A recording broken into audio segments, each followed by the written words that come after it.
Saletaí, el profesor,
Good evening, good evening, good evening. We want to welcome our viewers and listeners across the globe. I am your host. Today is Friday.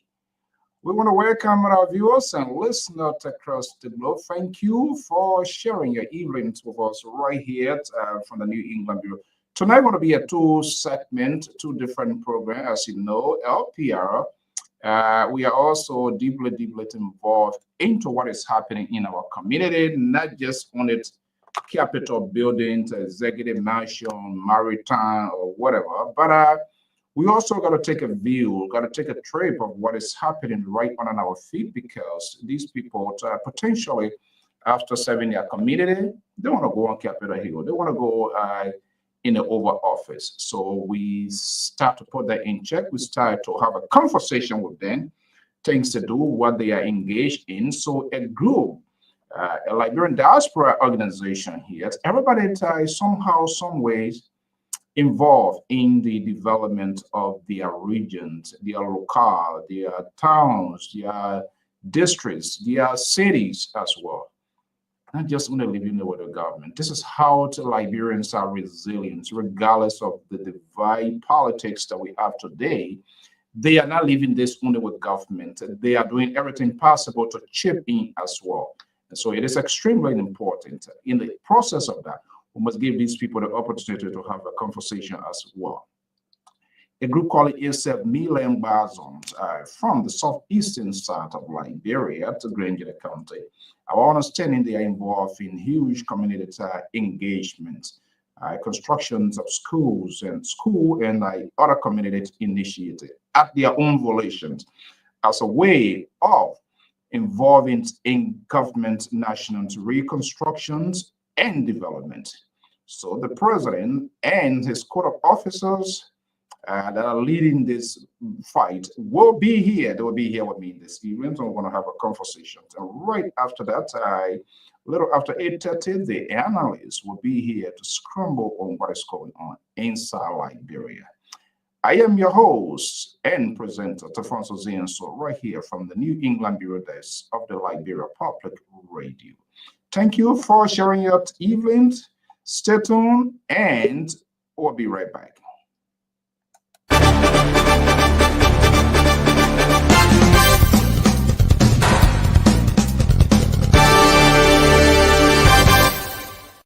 You've worked for months to bring your or your client's event to life, but unfortunately, the world had another plan. In reality, the only thing you lost is the venue. We take your vision for hosting a virtual conference and bring it to life online. No matter how complex your agenda is, we produce a smooth, engaging experience. Call the Liberia Public Radio today and schedule your event. Our number is 682-433-8802. If you prefer to submit your request via email, please send the request to liberiapublicradio2012@gmail.com. Our staff are standing by waiting for your phone call.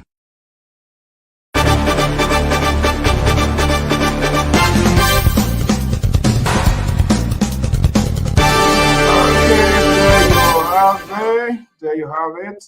We are always involved in community initiatives. If you're having a functions, you want to advertise a business, let us know. We don't just ask for free cadeau, nothing is free in this country. So we strongly feel that we should also work for it, then we know how to get it. Well, my guests, they are here standing backstage. I'm going to be breaking to President Anthony J.D. Bominant. Jim Smith is here as well from the mainland of Bazons. I'm not saying mainland China or someone say mainland Bazon. So we're not talking about Beijing business here. I'm talking about my own region as a matter of fact. These guys are doing extraordinary work. They're not waiting for government and they are acting. So let me bring in, as a matter of fact, Madam, how do you pronounce the last name? Jim Smith, Nadi. Jim Smith. Yeah, okay. Okay. Come on, phone name. Nothing. Yeah, come on, phone name. Is it what? Is it Natalie or nothing? Nothing. Nothing. Okay. Okay. Okay. So we're going to be going to, and like I said, let me bring in the president. Mr. President, you got to straighten your device. You turn yourself upside down. Oh, okay. Anthony J.D. Womena Senior, Executive Director, Milan Bazon. Wow. Okay. Guys, good evening. Good to have you here. It's better late than never. We are hearing a lot of things in the making. Let me do this here. Jim Anta, she was inside Liberia recently. My way to our deeper condolences. I know you went there to lay your mom to rest. It's this kind of thing we see, wake up some of us, or too old to cry now. We cry now. Say, okay, man, they were plenty of beer and they start crying. They will start taking it differently. But on a serious note about DPS condolences, why some of the images, I think that's the best thing. The old people, the reason they brought us here to take care of them, and then when they are gone, we give them the feeling better. And I believe pretty well I saw all of those images. It was colorful. It's a clear indication. The one who don't take care of their parents when they die, they don't care. They just say, okay, right now I get notification time. Right. but those who care for their parents, a life that is a saint. Thank you so much. So proud of you, and good to have you here. Okay, let's see, Mr. Amos Zawanja, one of the Harlem consultants. Wow. How much they paying you? So I will be deputy. I like you. Check your mic. Oh. I'll mute your mic. Look down. You want to check your microphone to see something not right. No, right down there. Yes. I haven't muted. Let's see. It's still boo. Look down is the screen. They see mic. MIC mic. It's the camera. You're visible except your mic is the 5 icon that down there. So all right. Airplane can blow on. So maybe the airplane leaving behind. Oh yeah, maybe the ticket you bought are not correct ticket. Now you see mic down to your phone. Is that a computer or phone you're using? It's not even computer. Then make sure you look at the volume of your mic. Whether is the microphone icon, whether it's not way down the hill there. Or leave and come back.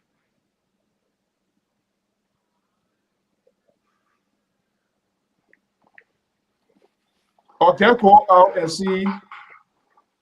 And come back and see. Just go off and come back. Let me just put him off and see. Just go off and come back. Okay. All right, guys. So let's get the ball rolling. What? They say what? Lady before Jen or Jen before? Should we read the event that we are this evening, or we just do it our regular way? We cross everyone. We eat, we cross, we still eat it. There you go. Okay. So let me just welcome the president to introduce himself, and I want to go to the only lady in the house who they are, Secretary General, MGA. Oh, wow. Okay.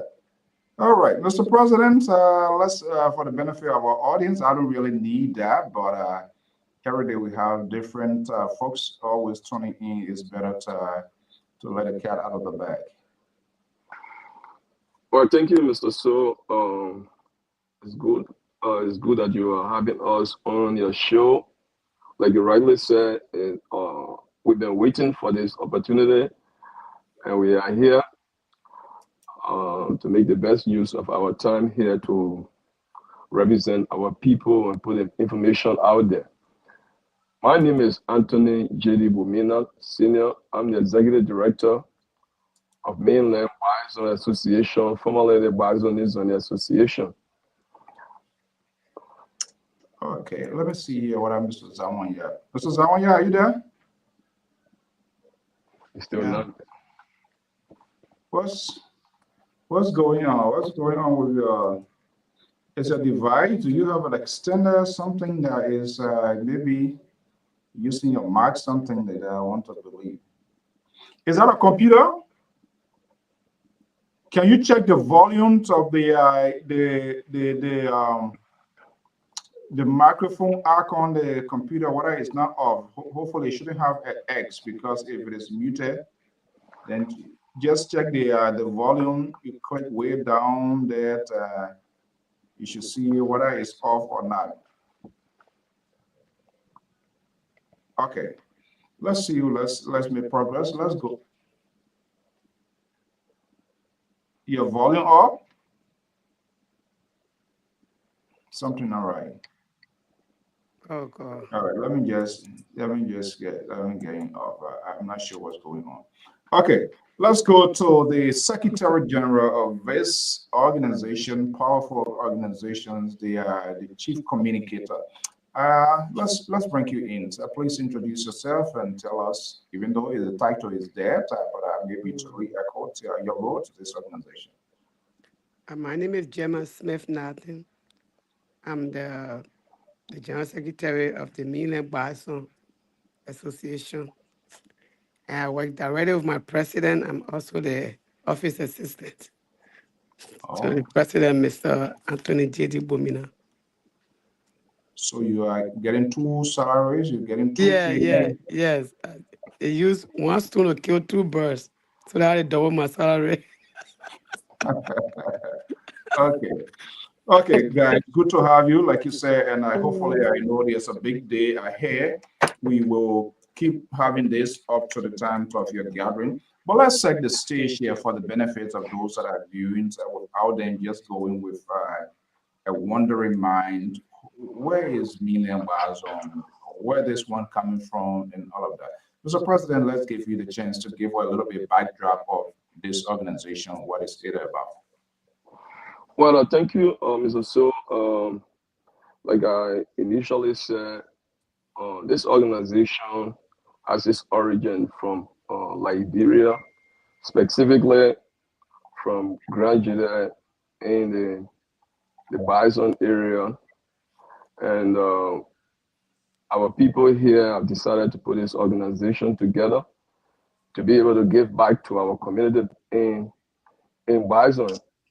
We also extend helping hand to other regions, and specifically this organization came together as a result of the idea for our vision bearer, from Andrew Moore and his squad of officers who are on the board and funders so that we can be able to give back to the mainland area. And mainland Bison is the region that comprises about 13 towns. I think you know the area very well, but for those who don't know, it's within the region of Bison District. So from Poland, going to Chancellor, to Zwaja, to Wake, to TDD, to Deble, to Quell, then you come to Junuzon, and then you go to Baka Town, you go to Siraken, you go to Kuli Town, and then the Secretary District headquarters, which is Jauli, is part of mainland Bison. We now have another town that that is now in the region called Mongo Town. So all those towns and villages within that region are up within the mainland Bison area. So this organization came into existence as a result of the fact that we have our indigenous in the diaspora who thought it wise that look, we need to put together and see how best we can give back to our people.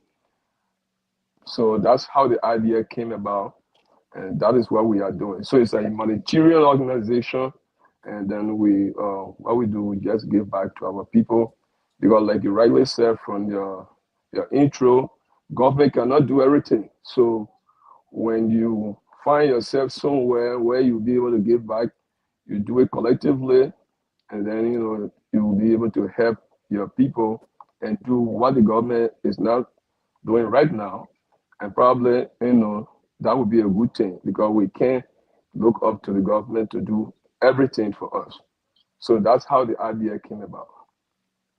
Wow, that's quite interesting. And for full disclosure, I too a son, so I know much of it. But let me go to the Secretary General of the on grounds that we have these non-for-profit social organizations involved in multitudes of roles. But sometimes we see how people get at people in different forms and shapes, bullying people, and feel that women should not get involved. Madam Secretary, let me just ask you, why are you involved with this organization? What time do you have? What were the things you took into considerations of some of our young generations, their approach to people? It doesn't matter, they don't care about age. Right. They just say it. So it's an ultimate sacrifices. I know when it comes to these non-paying job. Why are you so involved? What is the significance?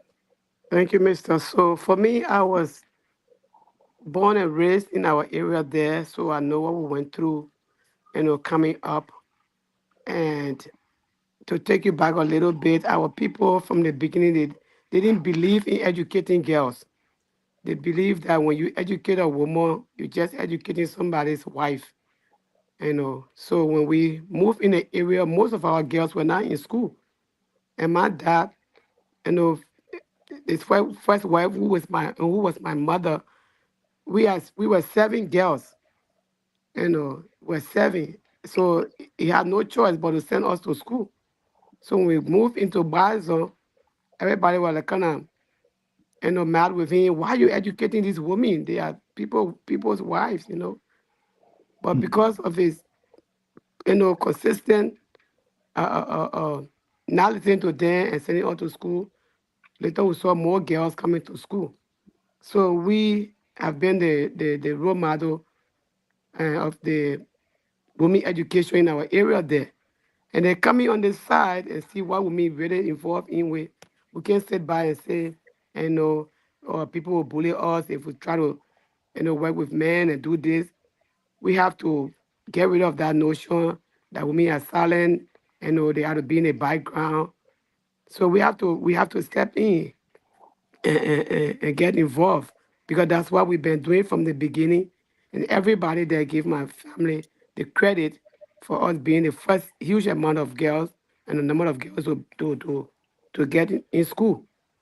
So this is not my first time really being a woman and stepping into leadership role.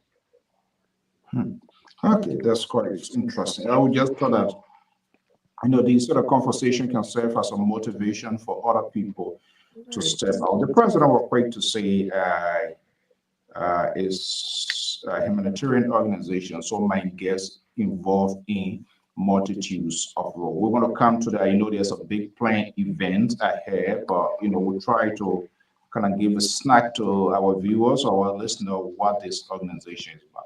Mr. President, tell us here, when you say it's a humanitarian, to what basically are you involved in? You and talking about your organization. What is the engagement? I know there are some images and things that we have, but for the benefit of the listening audience, how far have you gone to say that you are a humanitarian?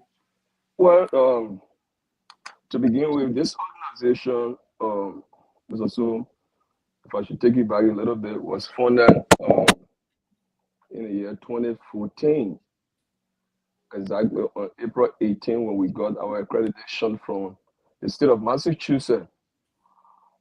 So we are a 501c3 organization, so we lobby and reach out to people to see how best we can also give back to our people, like I said initially. So this organization mission is actually threefold. We are in the area of agriculture, we are also in the area of education and health. So so we multitask, to be frank. So when this organization started, we lobby, and in those three areas, we seek for donors, we seek for sponsors. So whatever that we receive in those areas, whether be in the area of agriculture or whether in the area of health or education, we just say thank you, and then we see how best we can help our people, because those three areas are key for our people back there in the area of agriculture, education, and health. Like my general secretary just stated, we all grew up in that place and we know why it is to live in our area. So when the organization started, we focused initially on health. So in the year of 2015, we were able to send some medication, because people went there and they would see. In fact, when you were president, of Bison District, we saw some of the food studios that went in that area and did some video that caught our attention when this organization started. Where people, will not even have a tablet to take when they are sick. We saw some video that some of the people did, some people selling tablet in a bucket. I remember. So that caught our attention, and so we started lobbying for medication and medical equipment and supply, all of that. So our first project, if we should call it that way, was to send a 20-foot container to Bison, to mainland Bison area, where we have two major clinics. One is in Jaudi and the other one is in Pola. So we send those medications, actual medication, to those regions. So in subsequent year, we were able to send another 40-foot container. This time was not medication per se, but was medical equipment and supply that could be used in the clinic.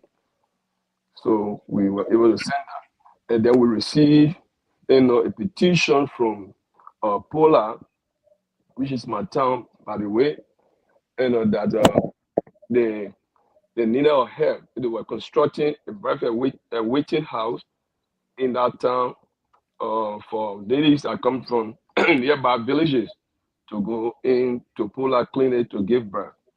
Normally, what happens is that when they give birth, they have to go back to their towns or their villages.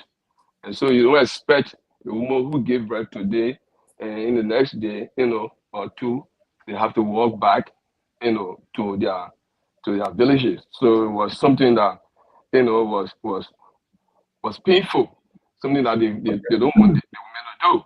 So when they sent out requests to us, they were constructing a building there, but they couldn't finish it, either because of financing and all of that. So we took it on and we were able to complete that building. Right now it's in Pola and it's in use. So let me hold you. Yeah, let me hold you there now. We're not roller skating here. This is not George Judy and listening to one complaint.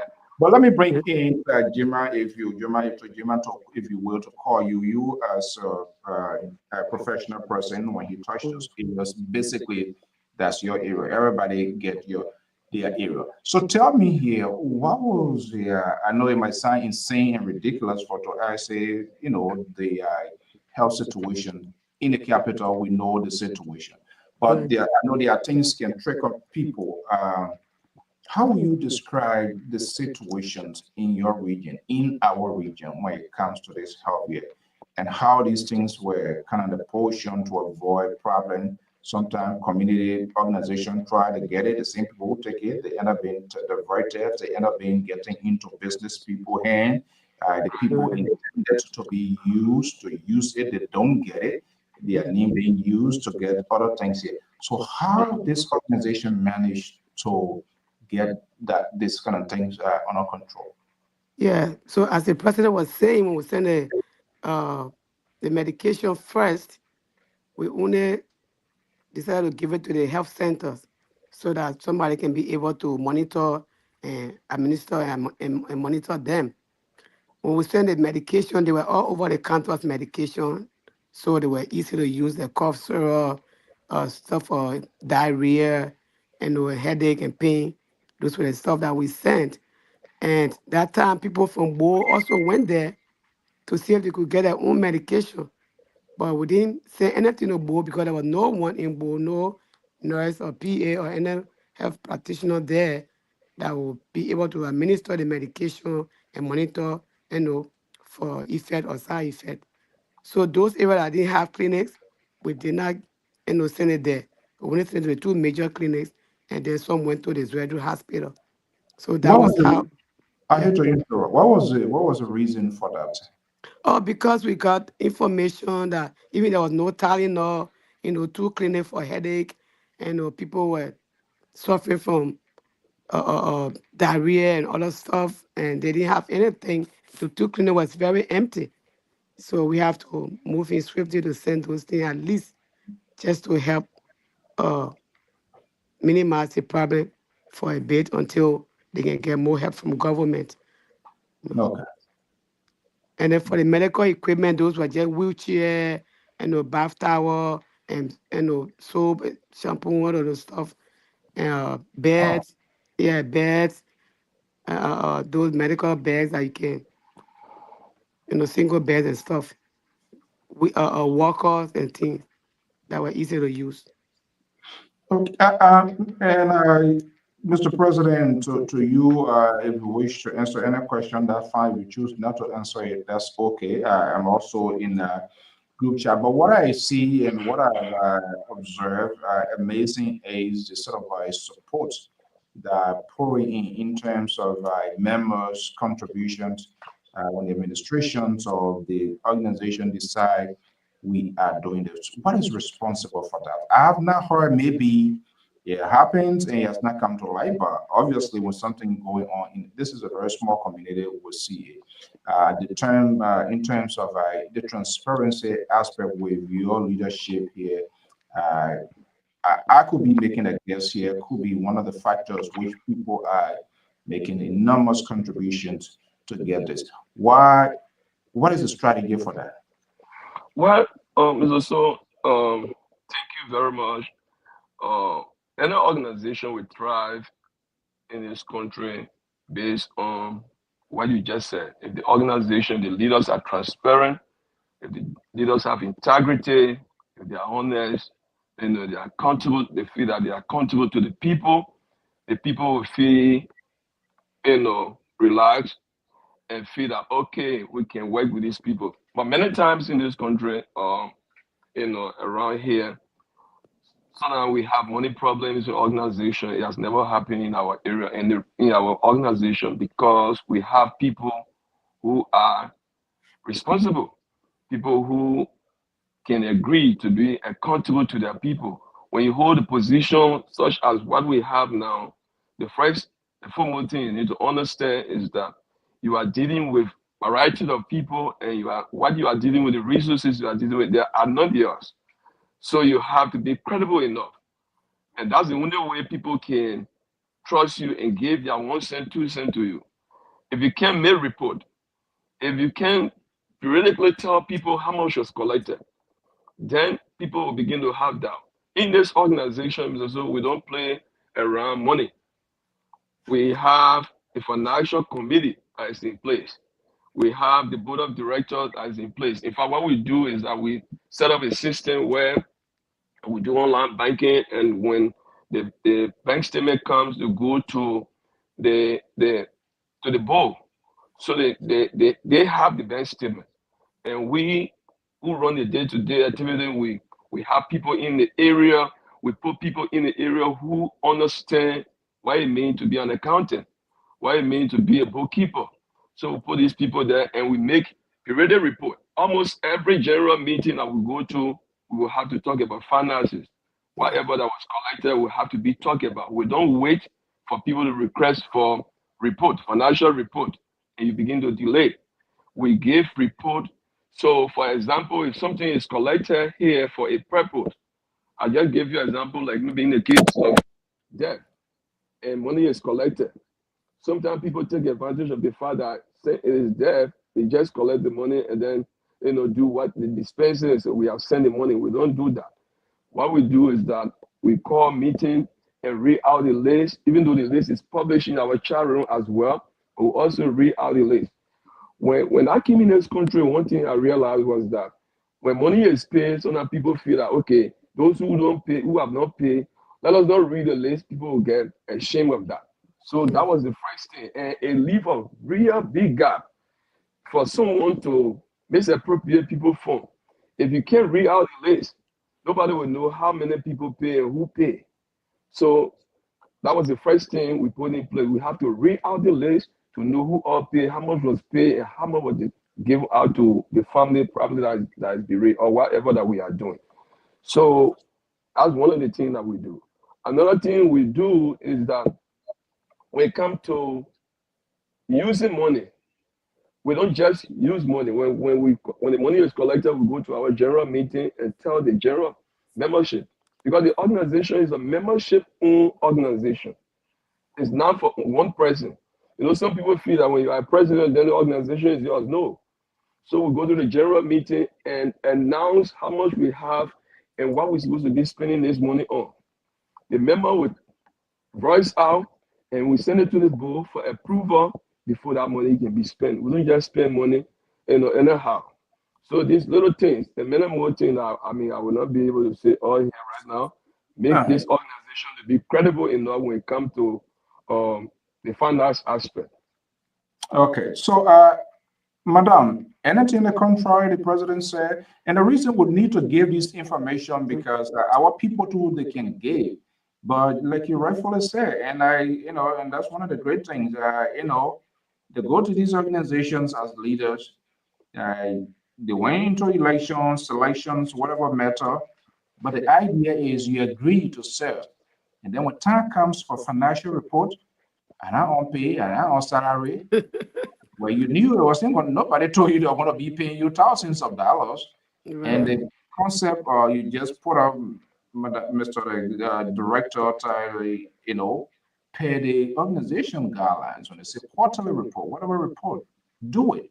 Simple as it is. But let me just ask you, Madam, based on what the director just said. So, how long have you been secretary for this organization? Like I said, Mr. President, how long I've been there? Oh, She been serving various positions, but we just appointed her officially as the general secretary last year. Yeah, okay. so basically, you are an insider. Right. So you're Right. insider. Okay. So talk about the transparency aspect because this is very, very much key. It's important. We sit on this network and other places. We frown on government. The lawmaker they can see. They want they can do this. They can serve on small business. We I ourselves, know. people got to be held accountable.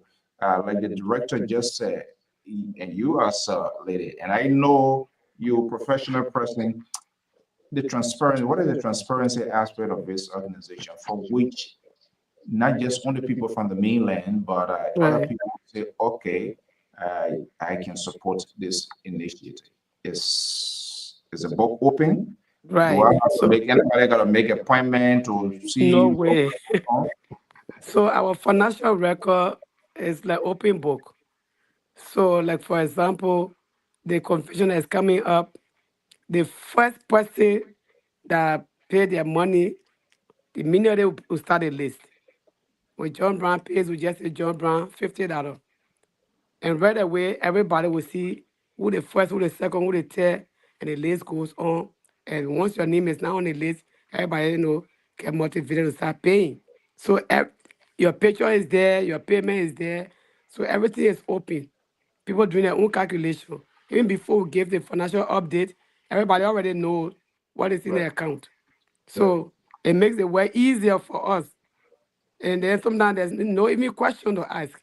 right. They will say every Okay. time, oh, you're giving financial update, we already know what's there. Right. So our financial record is just like an open book.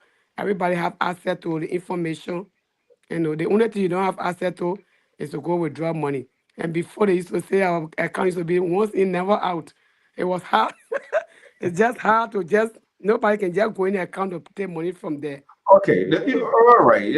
Okay, now I'm getting something. So there is no way. Oh, this is executive director and executive director phone number will be all of the officer phone, and no calling overnight. Hey, I need to get this disbursement. There's process involved to disburse money. Is that what I get? It's, Right? yeah, it's a serious process Let me involved. just say something. I think and also another thing is that when you put credible people in position that require credibility, then things will be straight. I tell you this: the chairperson for the finance team is Madam Elena Powell. Ah, Okay, so lady, that tells you the treasurer is Madam Rita Cafe. Okay, so these are people, even when we need money, and then the body approve it, these people, I mean, it will be another process that you have to be my patient, go own, my through. Okay, own aunt Elena Powell. She's a fan. Oh my goodness. so that Madam, tells once you, in, never out. yeah, so when the money get in, that's what she was saying. When in to get it out, I mean, it's difficult. So you really need to provide reason why that money will be taken out. Yeah, But I it's think no it's joke. better because that's one of the things that get our whole entire community because leaders they take advantage of people kindness, their way of giving. They take people money, they use it any kind of way, and then when time comes, it becomes a headache. You kind of go to court in order to kind of go sue me. Yeah, I Mm. need money. I don't do this. Okay, let's go back to the medical supply. So, what could be the price on it? We need to talk about that. I know we can talk about other things. How much does just concern me? I was sent. How do you guys go about it? I'm sure members, individual members, also tap in with their contributions. What could be the cash price on those consignment logistic you guys think? Well, I will speak to that. We this is a 501c3 organization. So, like I said, initially we reach out to our donors and sponsors and partners, people that we work with. So, on these two occasions, we did not pay a cent to receive this item. It was just a matter of showing who we are, and then they want to see our book. You have to be credible enough for them to be able to give this item to you, your registration, identity, all of that. I mean, it involves a whole lot of things. So if I tell you how, I mean, almost over 100 emails that we have to, exchange for the organization, for our donors to be able to donate this item to us, especially for the 40-foot container. And they donated it and shipped that container to Liberia. Wow. Yeah, they shipped that container to Liberia. It cost them over $9,000 to ship that container to Liberia. And one of the conditions they gave was that you have to return the empty container. And we have our international coordinator, then who was just an ordinary member of the organization in Liberia, Madam Dory Mondegay, who was on the ground to clear that container. And we didn't pay a cent to do that. I don't know how she did it, but that's what she did, and clear the container. And but then we also have an office space in Liberia, somewhere in Bannersville, where we were able to store this item. And the only thing we did now was to be able to ship them from our own finances that we have from Monrovia to Bison and other region in Grand Jeddah. So to get this item, we did not really pay. The first one was just an information one of our members received that this organization is donating, and you only have to go there and talk to them and see what is required. So it was one of our members by the name of Madam Sarah Better, who then contacted me. So I have to go in and then sit with the leaders of this organization and show what this organization is about, and then before we have to, before they will have to make this donation for us to be able to send them home. But imagine the second container, which is 40-foot container, which was the main deal. It cost almost $10,000 for that organization to do that. That was something you guys that pay for. No, we didn't pay for that. They themselves paid for that. No, they the organization. Okay. So, Jiman, you want to add something to that before we start talking about conventions? I mean, we kind of try to give people the backdrop. It's not just any kind of organization, but things that you've been involved in and you continue to do. So, what is the level of a corporation reception? What are your people telling you what you are doing? You might want to speak to that. I know you just came from there. Our people are very grateful. Some way they are grateful, and then we have our coordinators. No, I'm hearing her. She's good. Oh, okay. I'm hearing you too, though. Yeah, our coordinators on the ground, they were also working very hard with us, and then when this thing, got over there, they were able to expedite them to the region, and some of them stopped, some of them to town, meaning the equipment. He sounds into town. You're giving them something. The message from Lofa, where you should have told me. Yeah, it says on the sweat Drew, and it was even difficult to get some. I'm not hearing Jima. I don't know why. For real? I'm hearing her loud and clear. You're not hearing me? Not Jima. You hearing me now? I'm hearing her. So you're not hearing her? I'm hearing him. Oh, okay. Let me leave and come back because I don't know what went wrong. Yeah, okay. You hearing her now? No, she's not speaking right now. My volume is at the last. Okay, no. I will leave and come back because I'm hearing him and he's not hearing me. Oh yeah, leave and see. Let me just get you off and and come back in. Okay. So so director, let's still have a conversation. We still have some time here. I know we have talked about the sort of backdrop of the organization, but I know one of the big years initiative is what is it what school, school is that a high school It's a or high school. It's a high school. okay? Let me see. Jima is back. Jima, are you there? Yeah, I'm right here. Hearing me I now? Yeah, I'm hearing you now. Oh, okay. okay. Okay, so yeah, carry on. Was that the one speaking or you Yeah, was? yeah, Yeah. no, just go ahead. Go Oh, ahead. yeah, yeah. Yeah, so another thing we have to do when the medical supply got to the area, we have to transport them again to some of those Red Road because we ask people there to help us, take some of the supply to Town and then Swedru. But our people, once they say from America, they want us to do everything. Those are some of the challenges we have. We have to transport them again. After taking the motor to the region, then again we have to pay for transportation to take them to the various centers that wanted them to be. So that was the only challenge we have, but thank God we were able to get them to where we wanted them to be. Okay. Guys, with the last minute time left, let's talk about the big event. And trust me, you guys gonna come back here. Ali will set the stage to know why it is. Our understanding there's a big event here, and besides that, this organization has a bag on a project, high school what construction. Yes. Okay. So how that idea came about? Was it in collaboration, consultation with your local, the education authority, the district education officer? How it came about, and how are you guys going to sustain that building, putting the building, the structure, or that's not just all to it, to sustain that structure, to get it equipped, to keep the system running, to have teachers, so forth, so on. What's the cost of that project? So, Mr. President, you want to speak to that?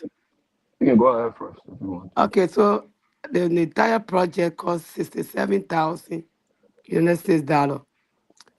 And in our whole region there in the 70s, double built a 3 classroom school in Jawodi in the 70s.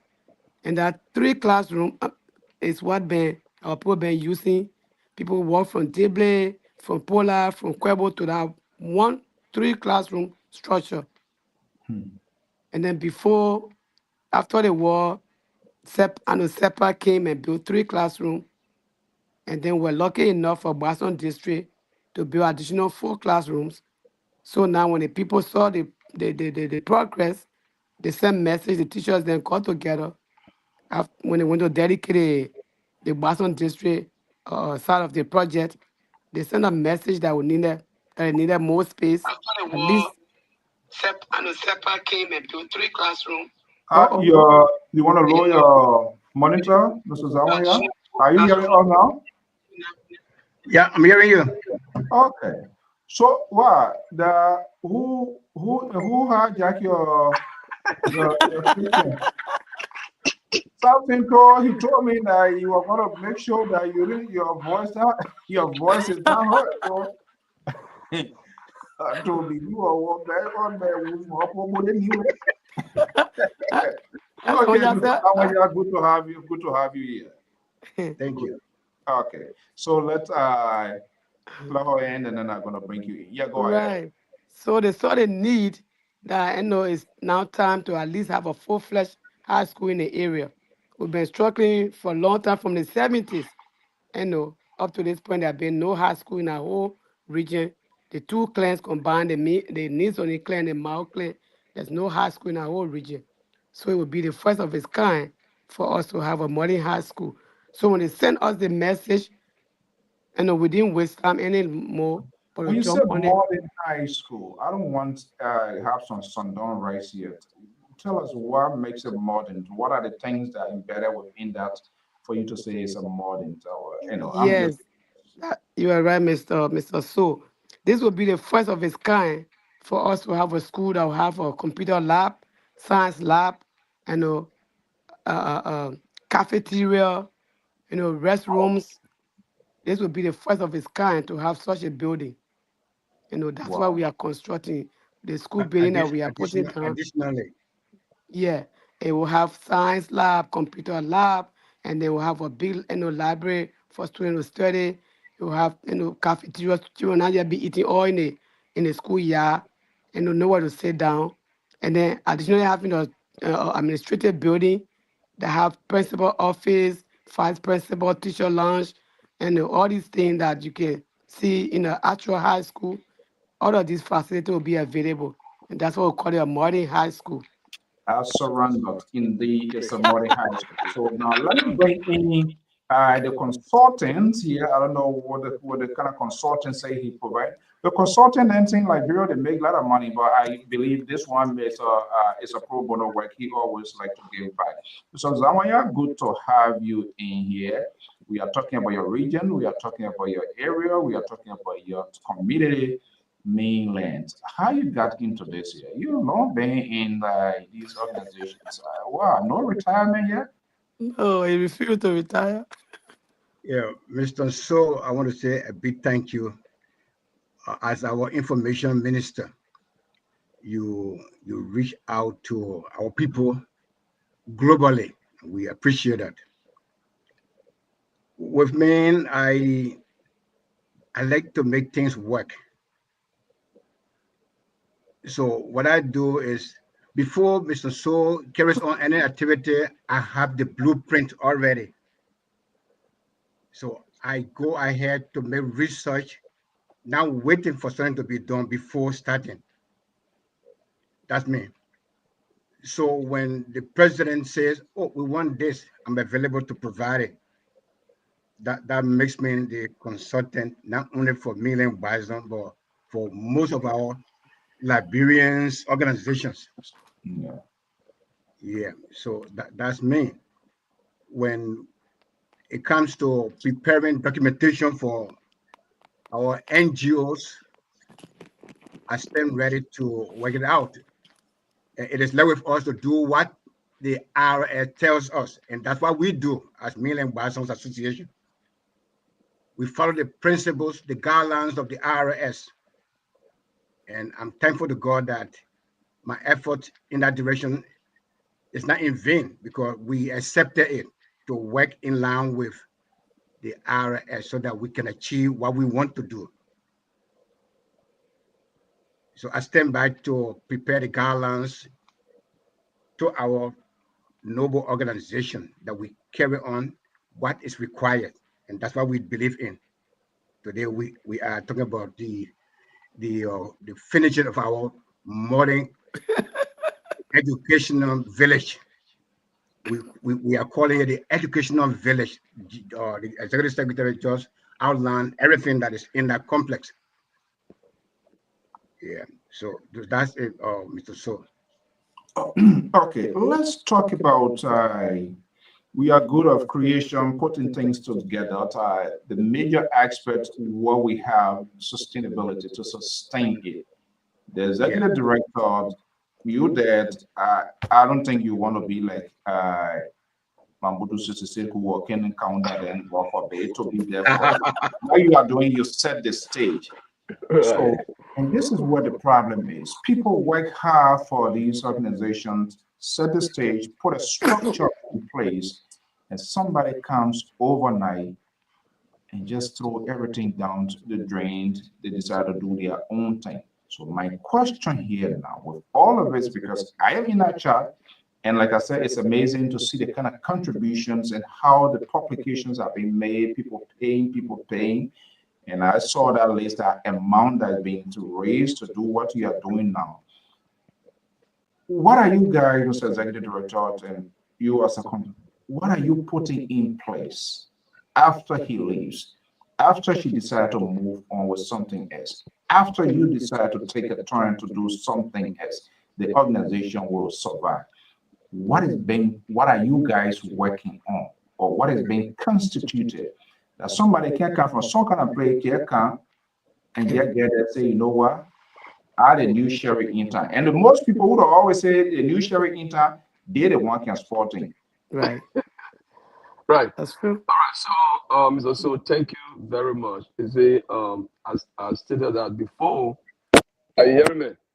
Yeah, loud and clear. Right. So I stated that before. This organization, um, is a membership-owned organization, and to some extent, it's a family-oriented organization. Why? Because we all have our origin in one place. However, we are open to accepting other people who um, understand and want to work alone and appreciate the vision that we have. So we have people who are not even Liberians who subscribe to our vision and mission. So we are happy about that. But to answer your question, we since I ascended to the presidency, I've been there for a while. I resigned. The consultant is there. The secretary general is there. Yeah, I decided to leave, and I was tired, and I felt that it was time to make change. But then the board keep renewing. And at one point, I wrote, and even before the board would meet, the consultant responded and said, "We're not accepting that." So I They took it for rejected a resignation. several times. I Yeah, think about three yeah. or four times. So when I saw the email coming, from the consultant, it was kind of a shock. I said, "But why is he, responding on behalf of the board?" But exactly this is what the board did. And you see, you said Jima is an insider. Jima served also on the board. She was my boss. She served on the board. So she been playing a whole lot of positions in the place. So she actually understands what the organization is all about. So to answer your question, I'm not going to call name, but I want to tell you that yeah, the board of directors right now is like I'm sitting on a time bomb. That's how I see it. Yeah, it's like okay, now as the president, we are ready. Anytime if you're ready to leave, somebody is there to step in. So, and that's the key for leadership. If you are a leader and you want to leave, you should have somebody who will be able to continue and carry on. I mean, there will be some changes which I agree to. But this organization is not a political organization; it's a monetary organization. So we all subscribe to what we are doing. So the person who they are looking at now, that I believe they're looking at, also is working alone and knowing exactly working along with me, working along with the bull, Who was the working person? along with. No, I don't want to No, call names. we can't tell you now. We can't tell you. Because I'm not too sure, but it's like, I feel that, okay, they are looking We at are not somebody. we are not in your society, but maybe the consultant will ask me. Yeah, then when you come here, it's a public conversation that we are having. So Because people get a habit of creating minority and majority black and all now. So but we have so many qualified people who can step in now. The, Yeah. the executive vice president of this organization is Moses Eric. Yeah. Moses has Nini, been, yeah, Moses Eric has been I in the said area. Nini. No, I don't know, but I can say he can also step in. We have Jima. Jima is now serving as the general secretary, who also is an insider who's been working. We have uh, Doris Monagay. We have Susanna Bolu. Susanna is president of the education committee chairperson. We have Ophelia Clark. We have so many people, young people who can come in and step in my position. I will not Susan be able to Brown. because sometimes Susan Brown, other people, Charles Werner, there are a lot of people who can step up. But the reason sometimes I don't like to name people is that when you miss someone out, and then they say, "Oh, maybe you planned it; they are not too important."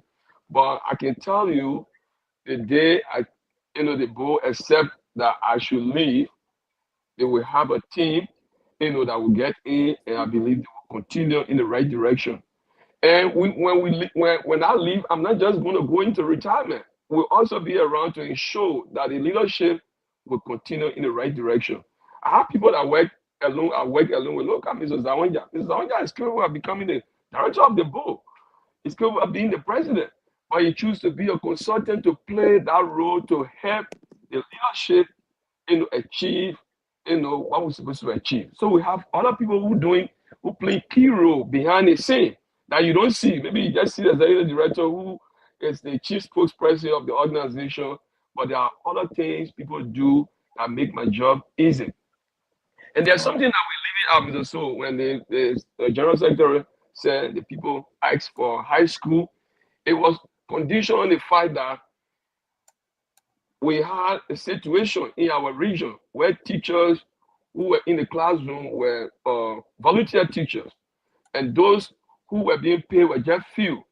So people had to step out to go and volunteer in the classroom. But when somebody is volunteering, then the person is not actually accountable to you.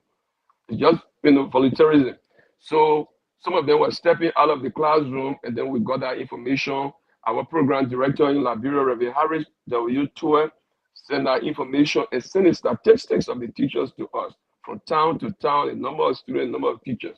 So we have to step in to carry a Christmas package, I think 2 years back, for teachers who were volunteering, and even those who on government payroll, in the token of financial assistance, so that they'll be impressed, they'll be energized to go back to the classroom and work.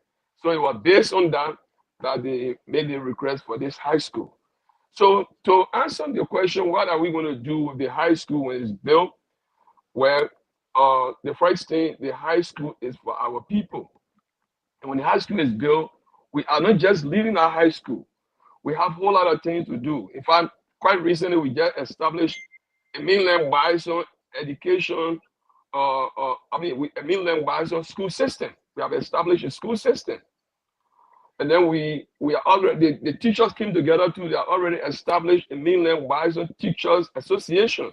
So that school system, the government is in control, but we also want to help, as a partner to the government to make sure that our area get what it's supposed to get. So that system is going to be monitored. We will be able to monitor our teachers, and we'll be able to lobby. This organization is a 501c3 organization. That's the best thing about the organization. We'll lobby and make sure our teachers are getting something to empower them. The next thing is to train teachers, to get them in the classroom, to be able to continue with the school, with the teaching. Okay, let me go to Mr. Tazawanyata. Maybe a piece to add. Time is kind of like slipping. We want to go to a talk brief later. We need to talk about the conventions. I believe there's a homecoming, there's a convention coming. All right, Mr. Zawanyata, do you want to add to what the director said? Yes, I think he has said all, but just to go over the 3 pillars that we have. We have the agriculture, it was said previously, but these are the things that we want to implement. The agriculture, the education, and the health. We have treated the health part of the aspect of it, and we are now in the educational area. So as we establish the mainland bison teachers association, we're going to make sure that every town that has elementary school and that school needs to be renovated, we want to address those issues. We do not want to leave out any town that has an elementary school and that school needs some support like renovation, or when time comes, or supplies, we stand ready to reach out to those schools. And agriculture, as soon as the school is completed, we'll be having agricultural aspect to be implemented. Our students will be engaging in agriculture. They'll be having little farm, and then the produce will be serving our own students for like during recess period lunch. So we will be self-sustainable. Okay, all right. Let's talk about the convention quickly before we sleep. But before that, are there folks, teachers being compensated what they are doing in terms of giving them some sort of a stampedes or whatever? Like, are you guys involved into that, or having some back in teacher training just to prepare them, something of such, or is that something in the making? But to answer that question, we did it once. And because of this major project that is on here, we have, I think, about 6 teachers that just went for upgrading courses in recent time, and that request was made to us. But we don't want to overburden our people with contribution. So what we told them is that, look, we we are engaging in a major project now. Once that project is done, we'll be able to turn to something else. So what we are doing now is just to collect the statistics of our teachers and the students, and it's in the making. What we're going to be doing to help keep them in the classroom. Okay. All right. Good. Sound good. Okay. So let's quickly here. Let's do a quick run through with the convention. When is the convention date? Where and what are your expectations, Mr. President and the Secretary General? Convention date. Well, the convention is scheduled to be held on the 18th, 19th, and 20th of July, with the 19th being the main date where we're going to have the ball. The 18th is going to be meet and greet. Those are systems that you brought into the community. We still try to follow some of the good ones. So the 18th is going to be the meet and greet. On the 19th is going to be in the morning. Is going to be the business section where we will meet and then review another either 5-year or 4-year plans for this year, 5-year plan, so that and then when we take over from the present leadership, we'll be able to continue in that direction, and there where we discuss and make overall financial report and all of that, and then in the evening hour is going to be the ball. So during the ball, we expect nothing less but our members, our donors, friends, well wishers to come around so that we can meet and eat and celebrate our achievement. Like the General Secretary was saying, so it has never happened in our region. I think you have seen some of those clips on Facebook where people collect food items and go to the workers and give them and say, thank you for what you people are doing, even though you get paid for our children, but we have never seen this in our region before. So some of us were born in our region. We never saw it. There was no high school. There's no junior high. And today, the sons and daughters of mainland White Zone have come together to give back, building down high school. So we expect everyone to come so that we all can sit, and embrace one another and say thank you to one another for what we are doing. Because people work their double, triple, and they contribute their Right. little, so it's about time that they come and then release the stress.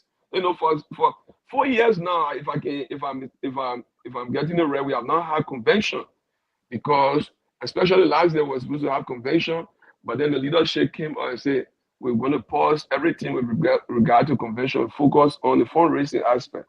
So now that we have reached the mark, even though we still need more money, because building the building itself is not just a school. We need to be able to furnish the school. We need to build share for the library. We need to be able to get the computers in, and we need to have desks and tables and blackboard for the school.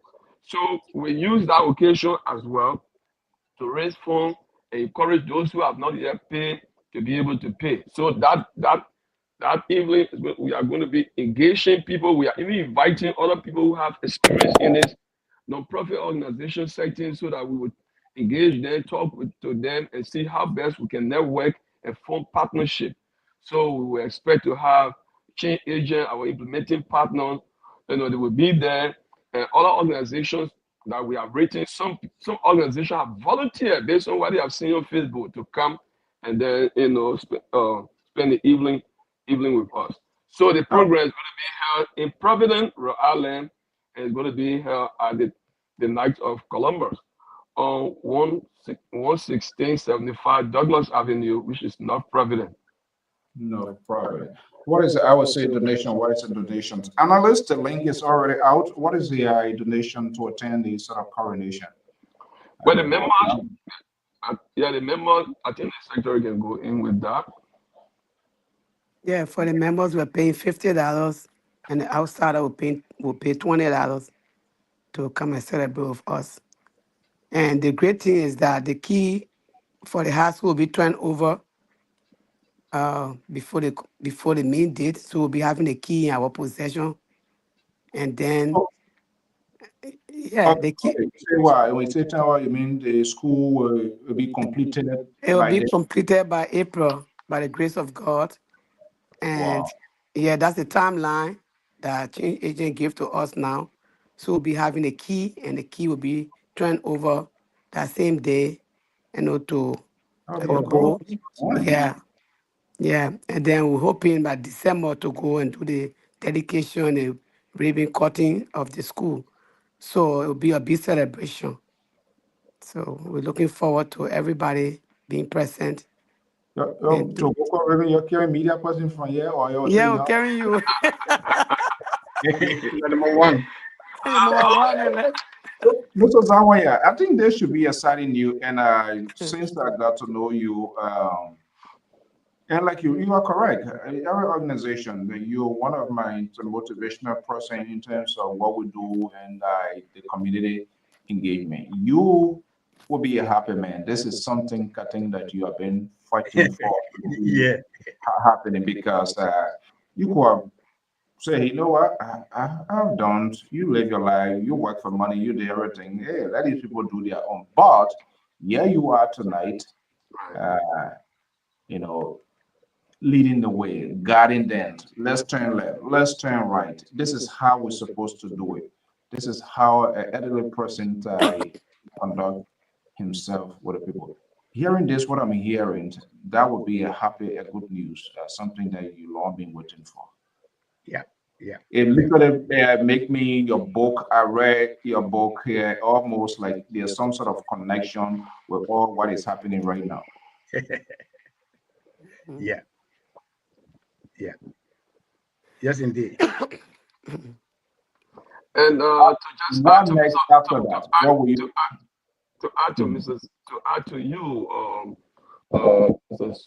Zawanja has been very, very instrumental in getting us to where we are. And but let me tell you something. Sometimes we disagree to agree. Sometimes we argue. We have Technical man to it. yeah, he's very technical. So now he wants everything that he say we should just follow. Then it doesn't work like that. We have opposing view. So even to get this thing started, we will meet and then it's broken down. We meet and then it's broken down several times. But eventually, at the end of the day, we are where we are. And I mean, I'm just going to use this opportunity to also say thank you and thank the young lady that is sitting right next there, and all other people who've been making it easy for us, for especially for our people. We all need to be involved. If you are not involved yet, be involved so that our people will be proud. I think I just wish maybe we have another time where she will share her experience Oh, when she went home. definitely, Okay, absolutely. This one we where she will just share kind her of experience. brushing it out. Yeah. Asking question, is this my child paying money? Is this my child part of you people? Is it this thing that you doing? Please take this message. She brought some short video to give to people, who parents are still around, fortunately, to let them know that look, if you are not part of it, be part of it because we want history to remember you. So this is a historical project, for our people and for ourselves, and it's by the grace of God. So now I sat down and think, how do we? I was just telling Jima and Mrs. Zawanja recently, I don't really know how we got to this 67. How did we collect this money? You know, it must be God. Yeah, it's God yes. because since this organization, from the foundation of the organization, I've been the executive director of this Let me organization. tell you how you got to this point. Yeah, Because you had a unified team. There was no common joy among y'all. So everybody, the administration was very transparent. You have yeah, a board who were not obstructive to the administration's agenda, but I believe right, discussing, selling the yeah. vision, the idea to the body, so it makes it easy. And besides that, you're not going to believe it. This organization, we have gone through rebranding because it has extended to Asia, to Australia, it has extended to Europe, Norway, England. We have members there who saw what we are doing. And also, you're not going to believe it. These people contributed immensely. In fact, the contribution they did from those regions, we in America, many of Oh, us they saw pay that the money. Okay. as a challenge. Somebody is Yes. in Australia contributing this amount in US dollar, and we are here 4,000 plus. where US Yeah. dollar is made, then we have to step up. So this organization is not just in America, what we always say. So that's why we don't even say Mainland Bicycle Association in America anymore. We are rebranded it. It is now Mainland Bicycle Association Incorporated because it's all over the world. We have a branch in Liberia. We have our ambassador in Australia. We have our international coordinator for Europe, Madam Eleanor Boa, who you know very well, another credible person. She Right. is in Norway, and we have Chelly Zoya, and we have my niece that is in, yeah, Kai Nue, Maurice Freeman. other Mhm. member Maurice Freeman in Australia. We want to just give them their flower while they are alive. Murray was one person who also inspired people along with Eleanor Boa and Chelly, and all of that. So we are grateful to God for these things that happen right before our very eyes. All right, guys. Trust me, we are. Which month are we in? January. January. January. General, Oh, yeah. Okay. 25th, yeah. All right. So we're gonna do series. We can do at least some sort of awareness. Hopefully, maybe you guys, I believe, some images, fresh images of the bidding as sort of a advertisement. That would be like giving a shout out to the members and people that have contributed. Right. Some of all that we are not contributed now, we're getting so through now. So, but yeah, hopefully we're gonna do it. But guys, Mr. So that you can President, contribute to. huh? So that you can contribute to, my man. Oh yeah, absolutely. Because Yeah, so that I can also contribute. Yeah. also Good. yeah, Thank I you, know. sir. Thank you. Something you know, saying something to TK? Something to The man get something. worse. The man get worse. The man get worse citizenship. A woman from there, so. We know that. Something Mr. Tool, Mr. They So you're going ahead of us. Mr. Tool is he was one of our Let's speak previous up guest before. speaker. He spoke Yeah. before at our Yeah, yeah, convention. nice man. I Yeah, guess people they know every time you can, you gotta eat good. So, and his wife, my sister, is from uh, our region. So all these people, we hope that they're going to be there to grace the occasion. And one thing before we leave, I don't want to forget, is that just quite recently, last year, the state of Massachusetts awarded a certificate of good standing to this organization. I don't know, you've been around for a while. I don't know whether you have heard that, but we were sent, a certificate of good standing from the state of Massachusetts. And then just few weeks back, we got a letter from the mother organization of our graduate community in the United States, Graduate Association in America, GGAA, that we won a prestigious award for our credible services to our people. So that award will be given on the 1st of February in Georgia. So these are just evident testimonies of what this little organization with big mission is doing. And I mean, we're not taking the credit, but we are giving the credit to God. We want to thank God for all that we are doing and that He's doing through this organization for our people. Our people need us, Alfonso. yeah, absolutely. Okay, well, folks, trust me. For the rest of the few months to the convention, we'll be in touch with the administration so we can do one at least every month prior before the convention.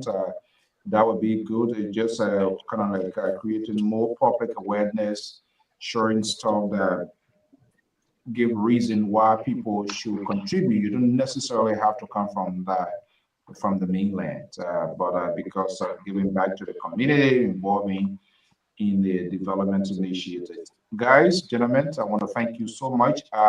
Each person, 1 minute each. If you want to close up, the analysts are Yes. here. We are about to talk politics, the Washingtons, they are all here now. So I can't wait. Some of them just coming from Liberia, the in high spirit.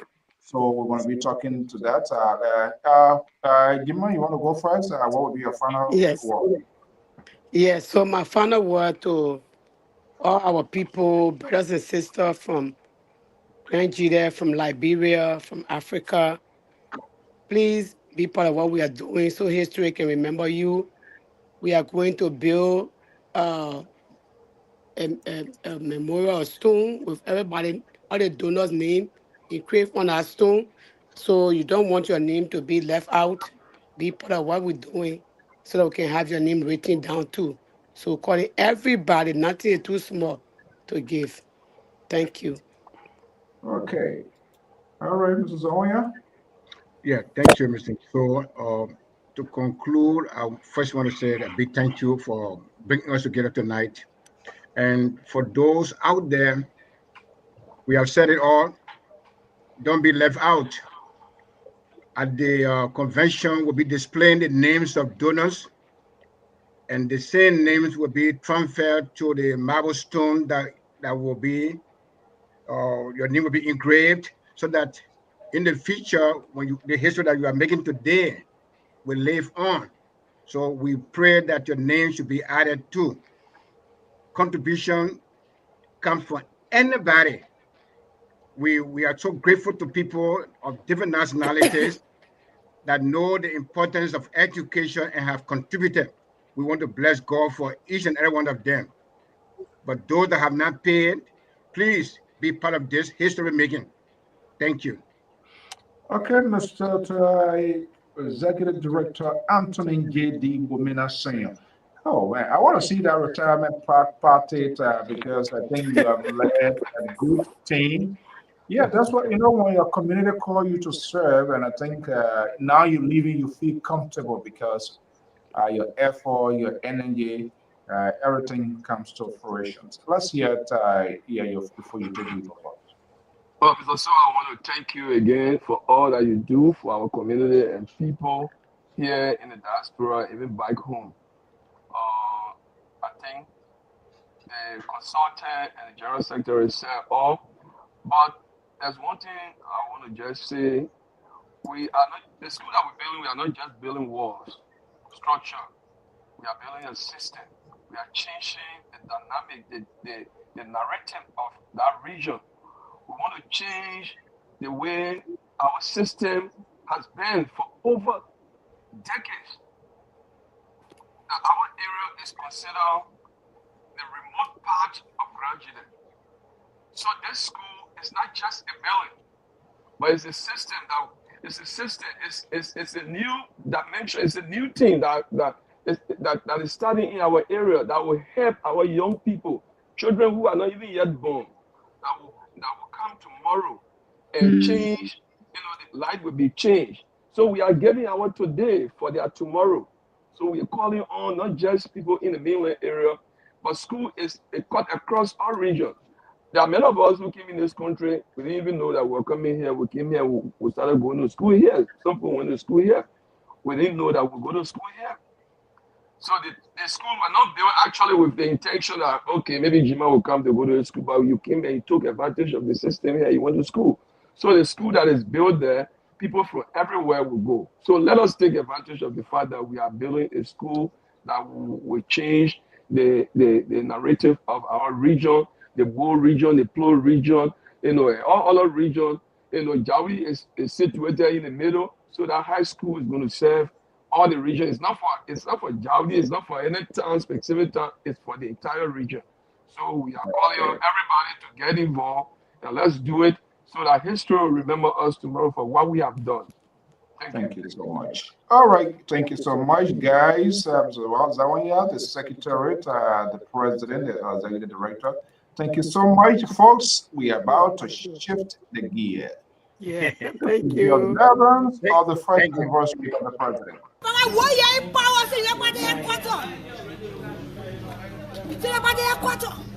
Our parents don't have jobs. We don't put in play with working. We'll talk about our parents like you don't want it letter. We'll talk about our people like you don't want it letter. We're going to talk about our people that brought them and made them minister, empty and things that will talk. So what?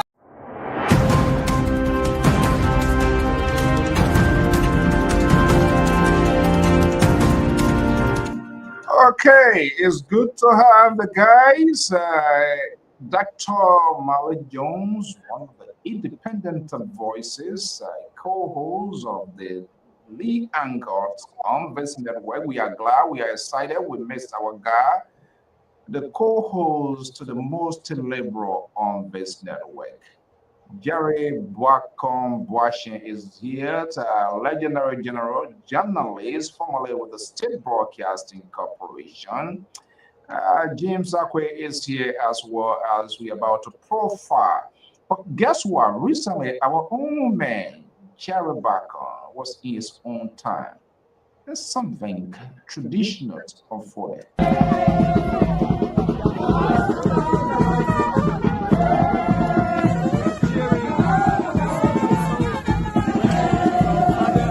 Welcome to our brother, our long-term friend and brother.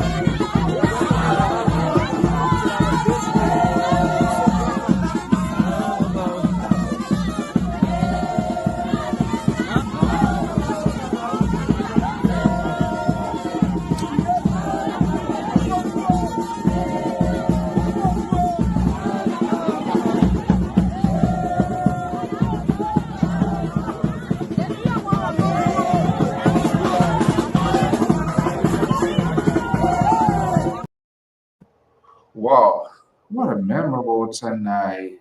Beautiful here. Mr. Bakon, good to have you. Welcome back. Welcome from the motherland, from your own village. Man, how many cow or goats you eat up there?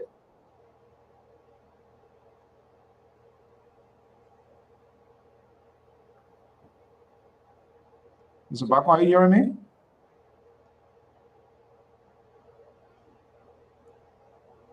Jerry, are you there? I think he's muted. No. Check your mic. I'm not sure whether your microphone was muted. Oh, that the phone, the rescue team, they gave you different device? He got to send text because looking at he's frozen. Yeah, okay. Jerry, are you there? Or you say care about the celebration. Yeah, if you have trouble connecting this up.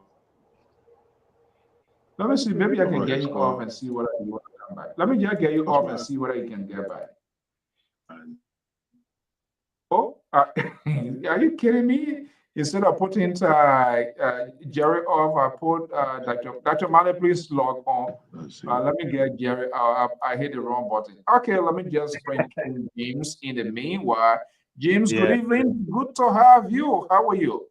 Yeah, I'm okay, and I'm having a wonderful. Is it good to kind of get that your device or something in the landscape font? I want to capture every.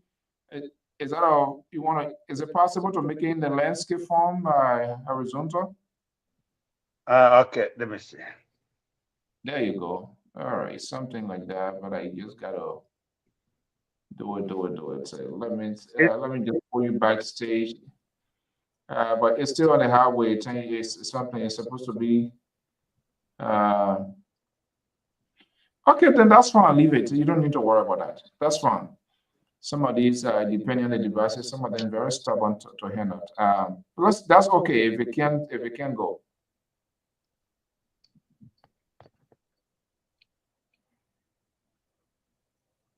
And let me see. That's fine. You can leave it as it is. Okay. Yeah, that's fine. No need. Hey, Mr. Bacon and that of Dr. Mallet, I think I tried to get Jerry on because he was frozen. And that didn't work. Okay, Mr. Dakwe, good to have you here. Good evening, TGIF. Thank God it's Friday. Friday. How are you doing today? Oh, I'm okay. I'm having a. I would say I'm having a great time out here in Waterloo and experiencing the weather around 39 degrees. Yes, so and it's still cold out here. We have some snow. So yes, we're here and we are ready to discuss some of the issues when it comes to the motherland, especially in President Waka State of the Nations and address and on Monday. Yeah. Okay. But wait now, is this the fanatic for JMB? Joseph Boga fanatic? Is that what it is? They are Yeah, you know, Terry. Terry is happy. When you see him saying that out there, he's so happy, man. You see him Yeah, smiling. Not really. I know Terry Not is very really. much, Terry is very glad with me, very happy, I know. I'm not And happy to see Mr. Bacon here. I wanted to see Mr. Bacon standing behind the president. oh, I'm not. What for the state of the union? Yeah, I know my senior or security analyst did not go to Liberia for nothing. So he Gentlemen, I'm has a lot sorry. to tell us Back tonight. of closing, try to get in out, and I mistakenly hit you, Dr. Malice. So my apologies. Mr. Bacon, are you hearing us now? Mr. Bacon? I can hear you, but it's still loading. I don't know why it's still loading though. I No, can hear you, we but it's hear breaking you. in. Yeah, it's a little glitch, but we hear you. Yeah. Okay. Okay. Let's yeah. So When it improves, I'm gonna bring you. Okay, Dr. Malice, Terry, Collins. Mr. Collins, good to have you in the off. TGIF, thank God it's Friday. You can hear me? It's closing They can in. hear me, but it's still loading. That's what it'll be doing that. Yeah, so okay, just Listen. wait. I heard did I Yeah. exchange your device or you? I heard you didn't bring like bro when you left your me. You left your own Ria Howell. Okay, guys, let's have a conversation.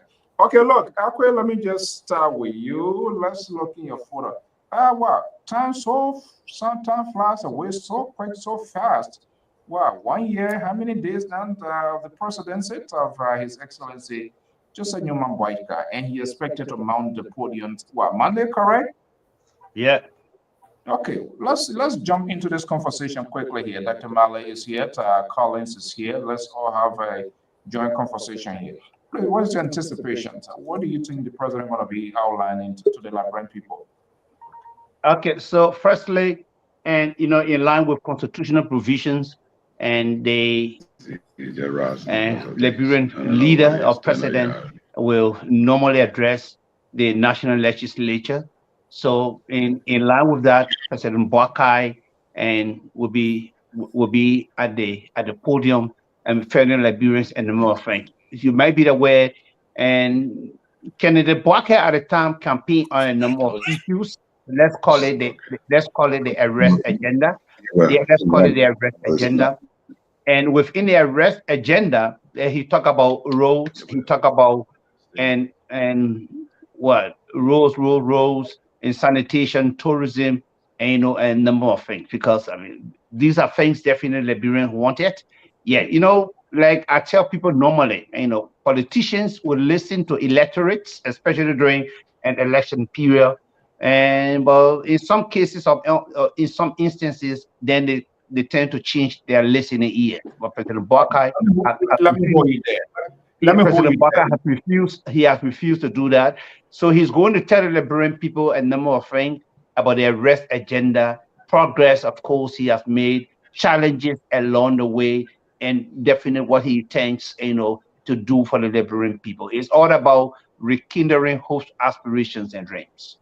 Rekindling hope and aspiration. Dr. Mali, I'll be forced to bring you here. The language now tends to be restructure or challenges.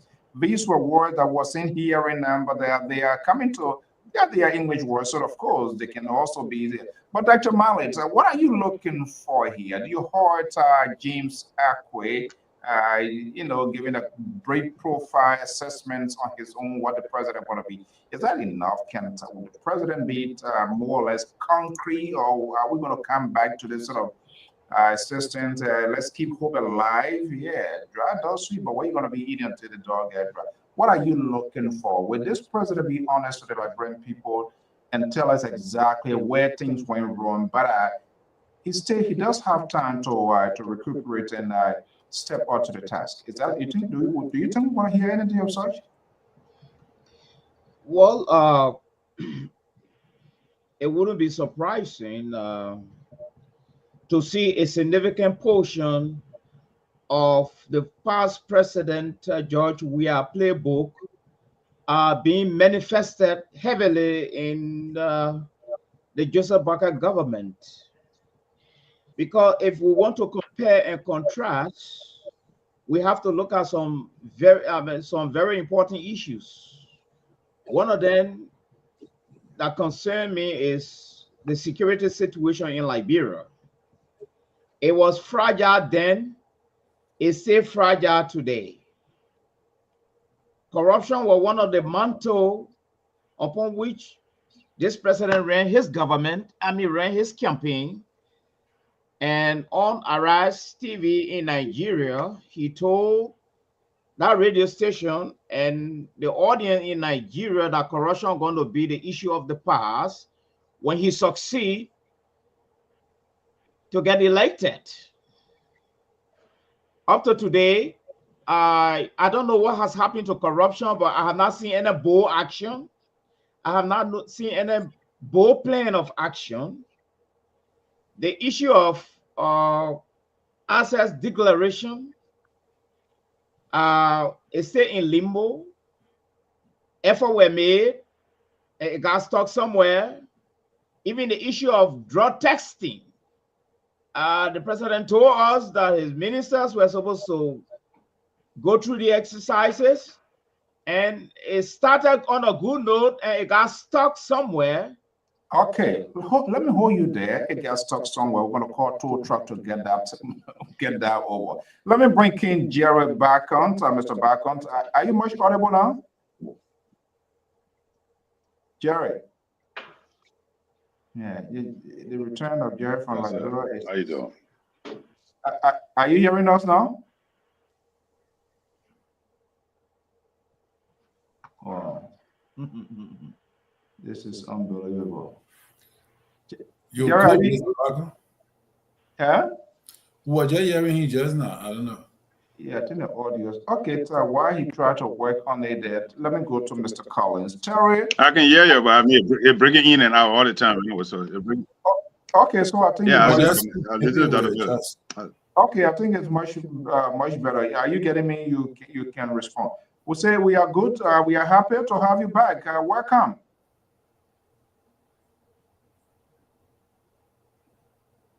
Oh my goodness. Well, you need to check with your provider. Something not going right. Yeah, okay, Terry. Let me just bring you the in. internet's kind of bad. I mean, I try to do all the adjustment, but nothing going on. So right, yeah. Cut it off and put it back on. I just want to turn it off. That's fine. Yeah, just turn the whole system on and then maybe turn the whole system off and put it back on and try. Maybe you're about to talk Tabata to next. So the internet won't get. Yeah, it got us to I really want to hear the good news from Liberia. Yeah, Tabata coming from Israel, Liberia. So okay, Terry, let me just bring you in here. You listen to James Akwet. You listen to James Auto. You listen to Dr. Malik. What is a focus point? 1 year is gone. I'm not sure whether this syndrome. We need to give time. We need to give time. It's still soon. It's still soon. Are you one of those in that sort of it's still soon column, or what are you anticipating? So what you hope to hear from the president? Do you think this president going to mount that podium and be honest with the Liberian people where the administration fell below the belt and how they intend to improve it? Or are we going to come back to the same sort of political correctness and give these political rhetorics to the people? What are you? What would be your focus point as the president mounts the podium on Monday? Well, the president already stated what he's going to say. I see here that the team for the year. That's one of the weird things. I've never seen that happening before. Yeah, like a church service. I thought they were even having crusade. I don't understand.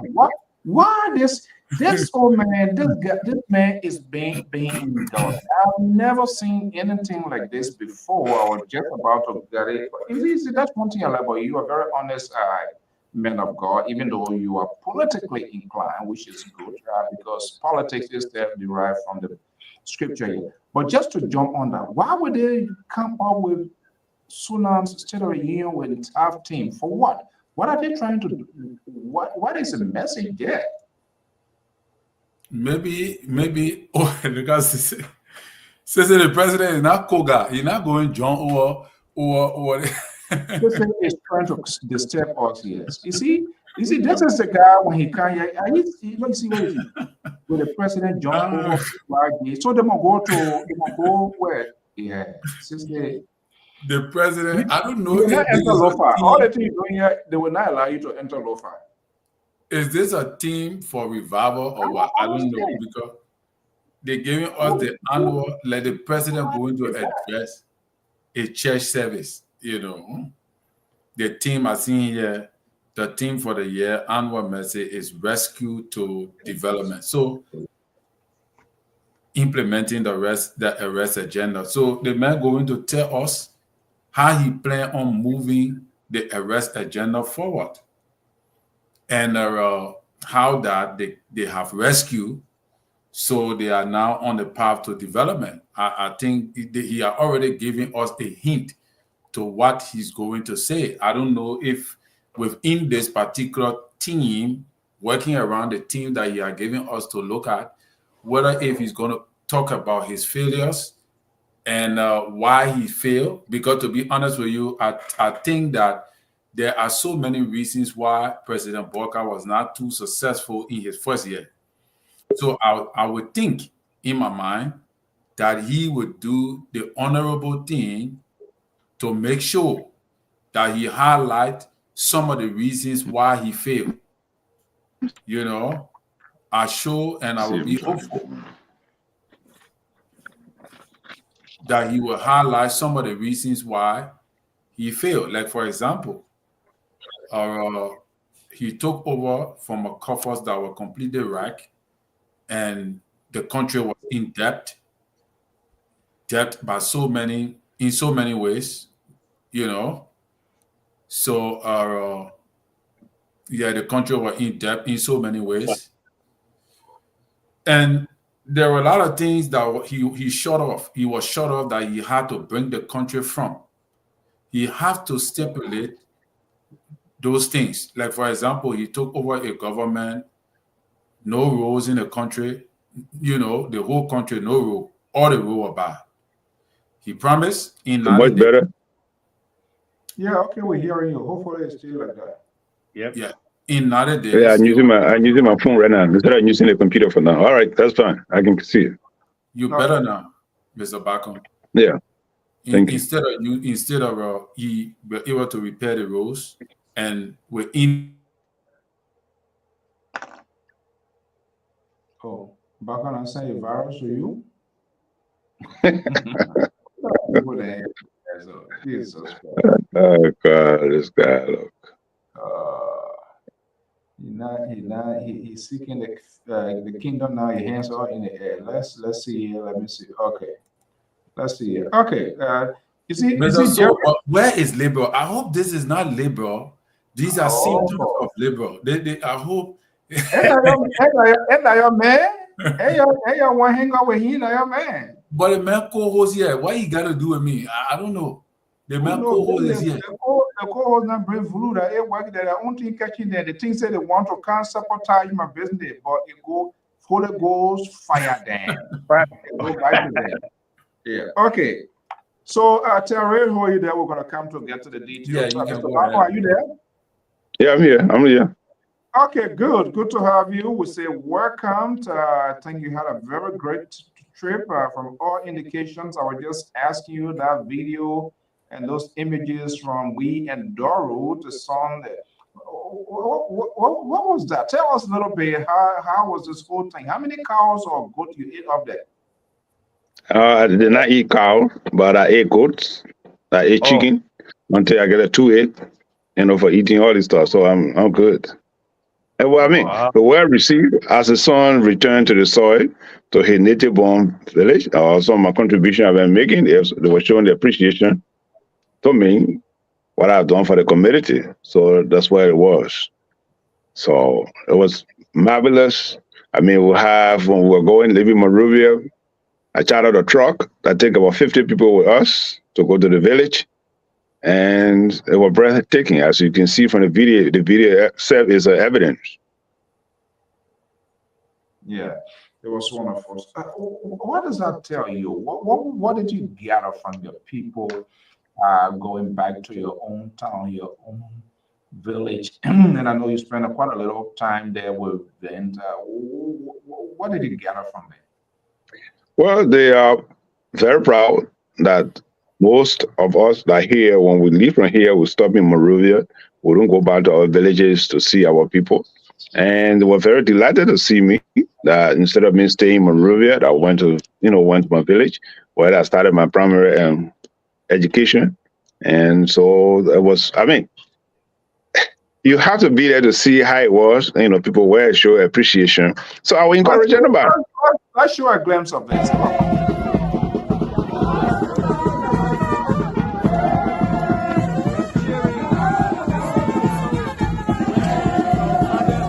Welcome to our brother, our long-term friend and brother. So, what are those palm branches or leaves? What does that signify? I mean, they get different. It's a purity. It's a purity. Then when palm branches are purity, welcoming their son to the village, and the palm branches is a solidarity. They are showing to you that they welcome home, some sort of purity. So the way it was. Okay. Yeah. The honeymoon is over. Let's turn to my country that I strongly feel some things not going right. But tell us here, okay, now you're back. Let's hit the nail on the head. You had a chance to meet with the president? Yes, sir, I did. You did? Yes, sir. Was it in the overall office, or at his? Wherever the president he go with his seat, no matter where he go. Even if he go under the water, he's a president. He carry his seat with him. If he go in the sky, he's president. Wherever he goes, he carry his seat. So it doesn't matter what I met with him. The idea is I met with him. You met with him, and we hope to get a little pic of. How was the handshake like? Oh my goodness. Lord, Well, yes. I mean, I shake your hand as a father, as my mentor, somebody who I work with now almost coming to 20 years. He was happy to receive me. And that was it. We had a good discussion as a son. What that discussion was centered around what? Well, I think one of my brother alluded to it, mostly it was on security. He concerned about the security in the country.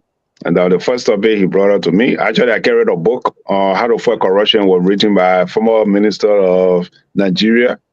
And so I carried a book. And to be honest with you, Mr. Buckeye, people say, oh, Mr. Buckeye, he losing accountability and all these things. Well, no, he is not. He's sharp. He'll bring it. I come here. Hold on, sir. Listen, hold on, sir. Listen. I mean, as soon as I get in the book, he said, oh, I met a woman, I think a month ago, and she told me about this book and stuff like that. So I said, wow. But yes, a book. I was doing a research on corruption.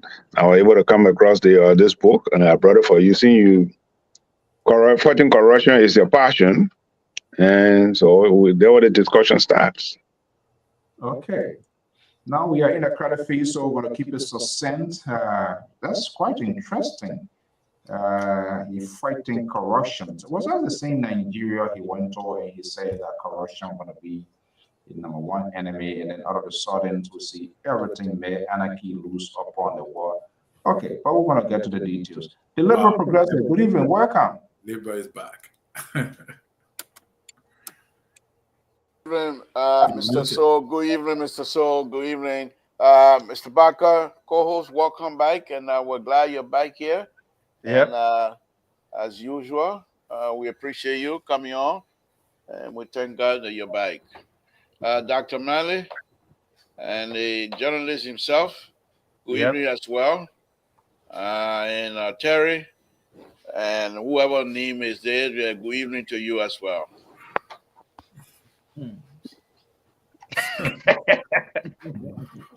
Dr. Malley? Yeah. Do you hear that? Whoever. So what he didn't tell his guy Jerry Bacon, after Mr. Ack James came here, he immediately fired Jerry. But now Jerry is back. The only name he can call, he's not calling him Jim again, journalist. So you see, this is how this guy operates. I said deputy co-host because I enjoy his the expose that day, his way of explaining, calmly explaining, and was able to convince and make you and the doctor succumb to his ideas.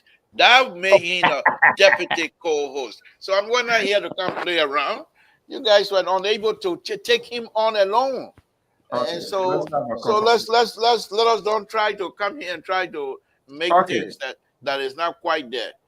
Thank you, sir. Thank you, Mr. Toll. Thank you. Thank you so much. So the first year, Mali and Good, Terry was the one that jumpstarted this whole conversation. When I saw that tweet, I sent a message to Kula. Obviously, she didn't respond.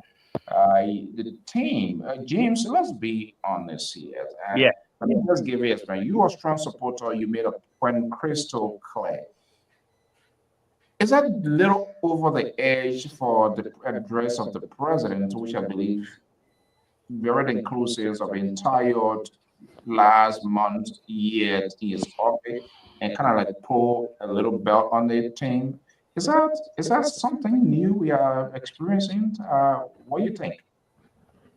Let me first start by saying, anyone who expected that President Buckeye, that it will be a magic, in moving the country forward, and that it will be a quick fix, I think that person was dead wrong. Trust me. After 6 years of storms in the country by the past administration, trust me, there were so many challenges, so many difficulties, and the rest of it. So look here. Buckeye came to power. One of the first things he did that I really love, and the rest of it, we saw the president declaring his asset, and this is the first time for a sitting Liberian president to begin to do this. We saw President Buckeye declaring his asset. When it comes to tackling the issue of corruption, of course, we saw the dismissal there and the Liberia, repatriation. That's Lpr-Tv and Patrick Woolsey. What was that? I mean, Patrick Woolsey was dismissed. I mean, it's because of corruption. So can we sit here and say that President Buckeye is not taking stronger actions when it comes to tackling the issue of corruption? No. I would say there are challenges along the way. It might be slow, but yes, we see sincere steps to move the country forward. And we saw the going of the commerce minister, and as a result of pressure, of course. But I mean, years back or months back, I mean, you had a leader, you had a president who was never listening to the Liberian people. But Buckeye is unlike that leader. I mean, we just experienced. We see that. I mean, he's giving his ears and listening to the cries of the Liberian people, and he's even much more prepared, to do more. And trust me. In the coming years and ahead, I mean, I know there will be stronger actions taken by the Buckeye administration in moving the country forward. Are there challenges in the country? Of course, yes, there are challenges in the country. But are there sincere steps taken by the president or the government to be able to move the country forward? Of course, yes, we can be able to see that. But I mean, to begin to rubbish everything to say, oh, yes, I mean, the government, of course, is technically not doing anything. And that's the thing, sometimes that really come to us. And some of us, I mean, we feel somehow bad, when we see our colleagues trying to do this comparison of the Buckeye administration to that of Joshua. Years back, and sitting in years back, sitting in elementary classroom, of course, we define science as living and non-living thing. So I wouldn't want to compare the Buckeye administration to that of Joshua. Trust me, I don't want to do that. I mean, it will be a serious error to begin to do that. James is on purpose. It's not addressing my question. I asked the question with respect to the team. You just hold your peace. Let me go to the Liberals. Liberal, are you in a call with what Mr. Dapo said? 100%. Mr. So, sometimes, Mr. So, liberal to fight me? No. Mr. So, sometimes you guys sit on this platform and your eyes are open and you know the truth and you see it. But yet still, for some reason, perhaps we are in the business of attracting audiences, or we are in the business. And that's what I say. I'm not here for kumbaya. You sat here for years. Yeah. 6, 7 years you sat here. And you saw the inadequacies of this government. And you saw the corrupt behavior in the past administration. And you want us to sit here and compare the 6 years of the past administration to that of this wonderful, wonderful president of the Republic of Liberia. Person who, your own friend, I forget about him being your co-host. He's your friend. He lives in Rhode Island with you. He just told you.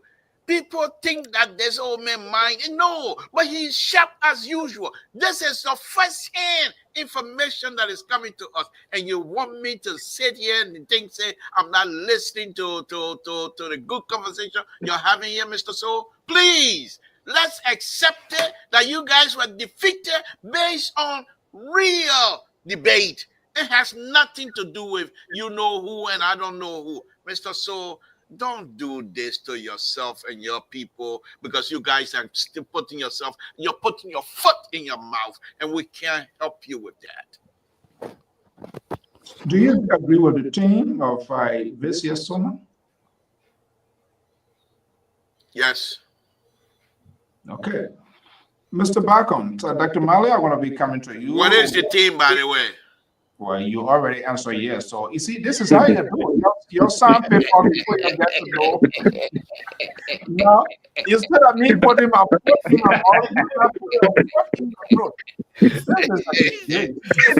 so anything that comes from President Baka is good. Let me just give it to you. Wow. What you say? Anything that comes from President Baka is good.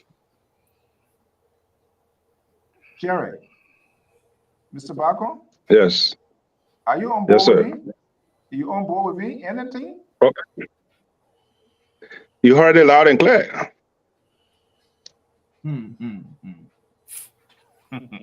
He's back. He's back. The co-host is back. Wow. Mr. So you got problem tonight. 2 against 3. 2 against 3. Okay. All right.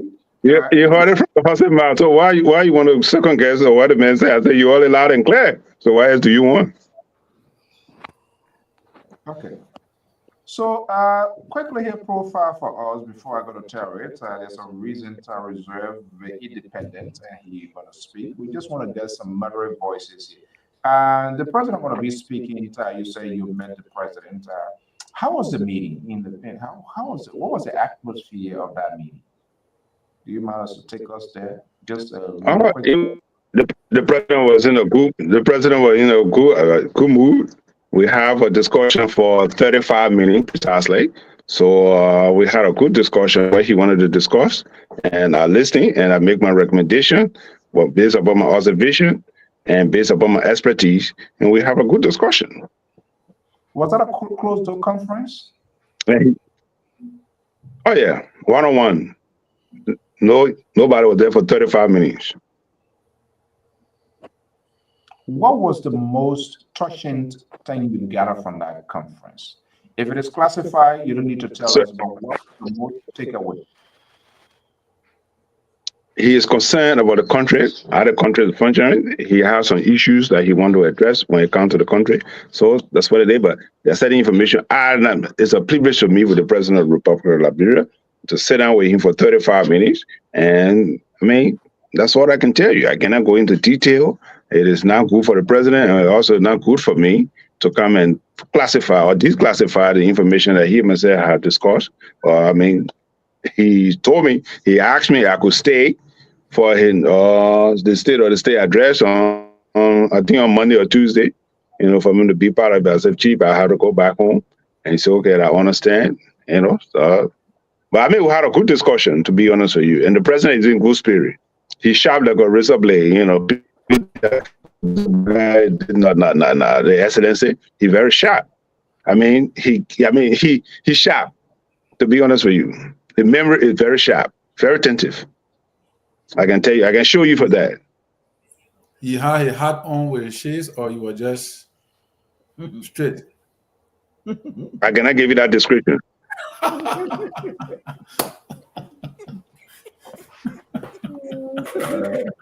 That's also, that one. Let me ask another question. So, meeting with the president, sitting down with the sitting president, that's huge. Did I hear you saying he talks about corruption? He concerned about corruption?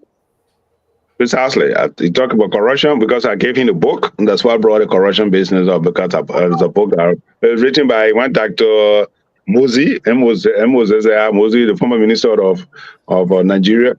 Say fighting corruption is dangerous. So I thought I could carry the book for him to read. If you want to fight corruption, these are some of the obstacles you're going to face, and these are some of the problems you're going to face. Somebody who for corruption, they kidnap her mother for 120 days, or I think 120 days. So I just wanted to carry him so you can read a book and see why he against.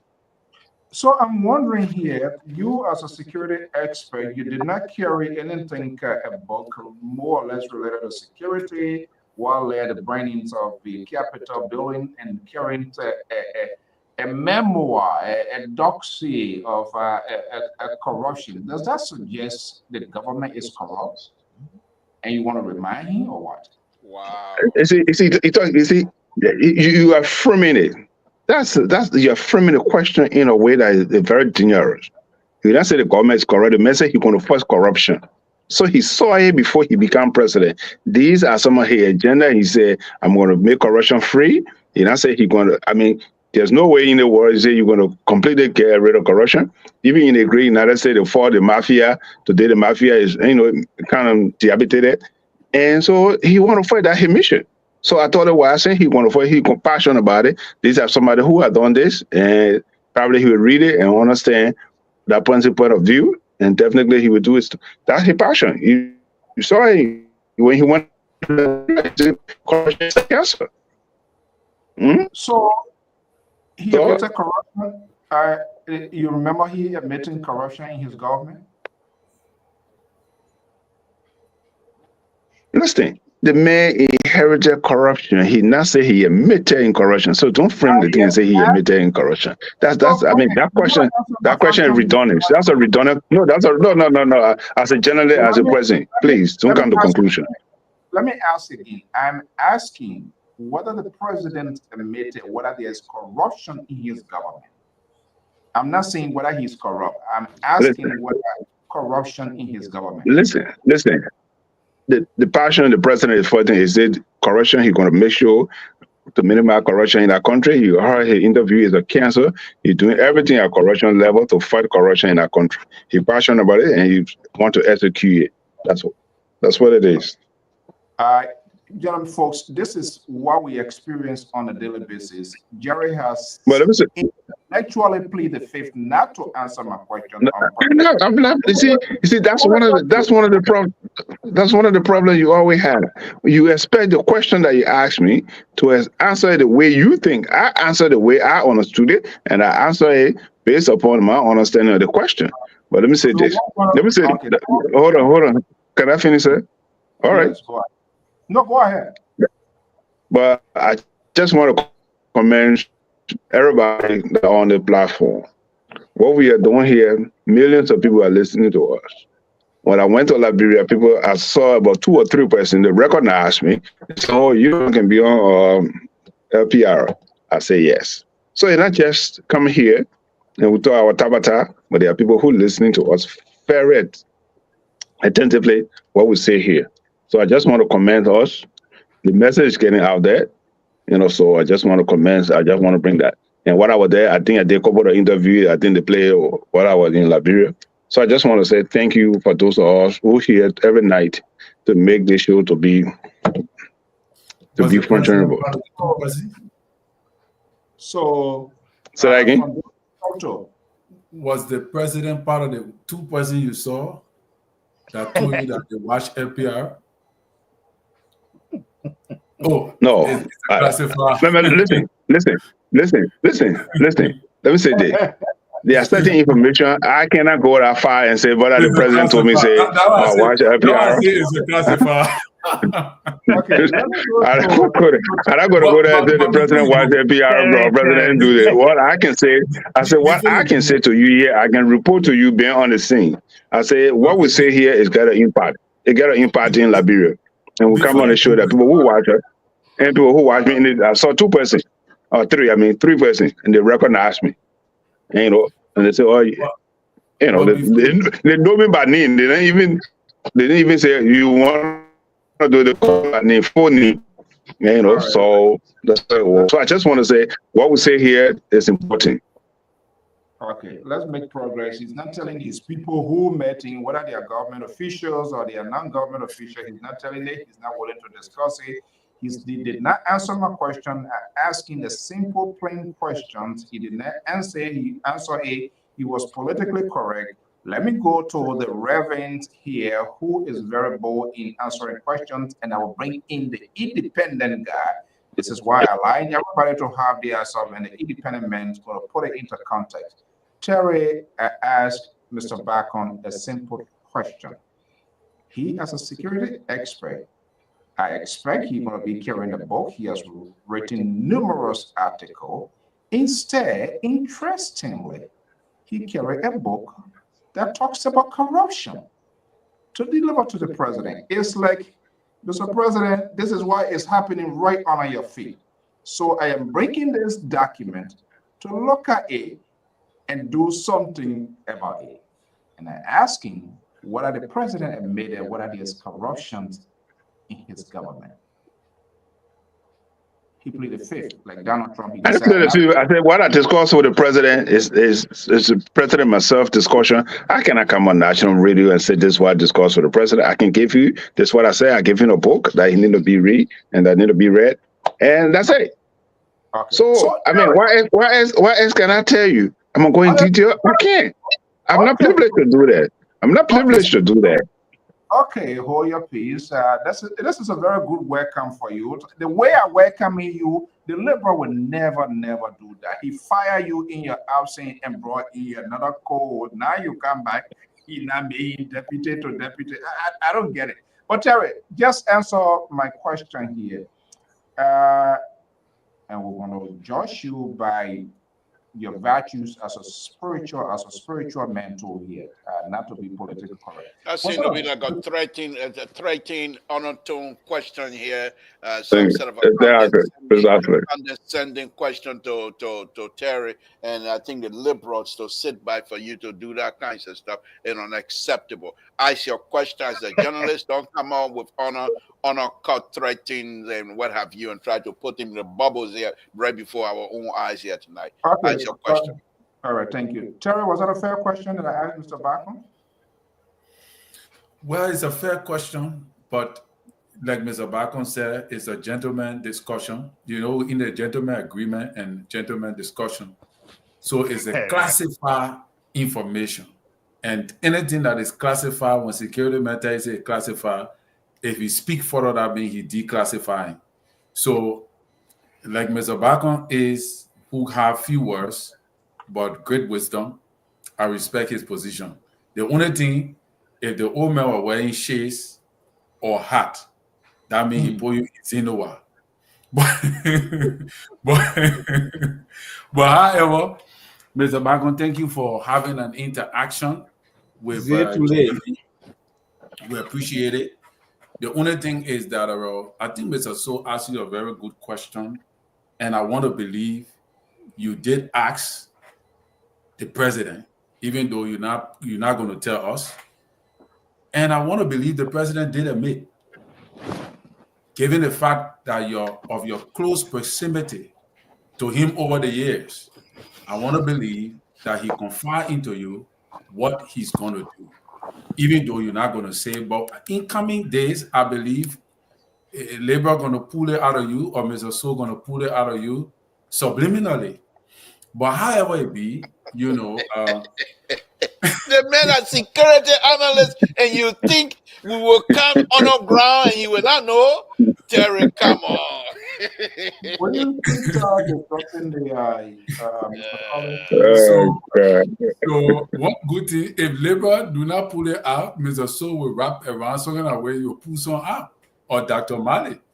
But Dr. Mali, when he like to throw tantrum, and when you can stand the tantrum, then it's there for you. When you can stand He it, will be neutralized. but yeah, Mr. So that's what Why I think.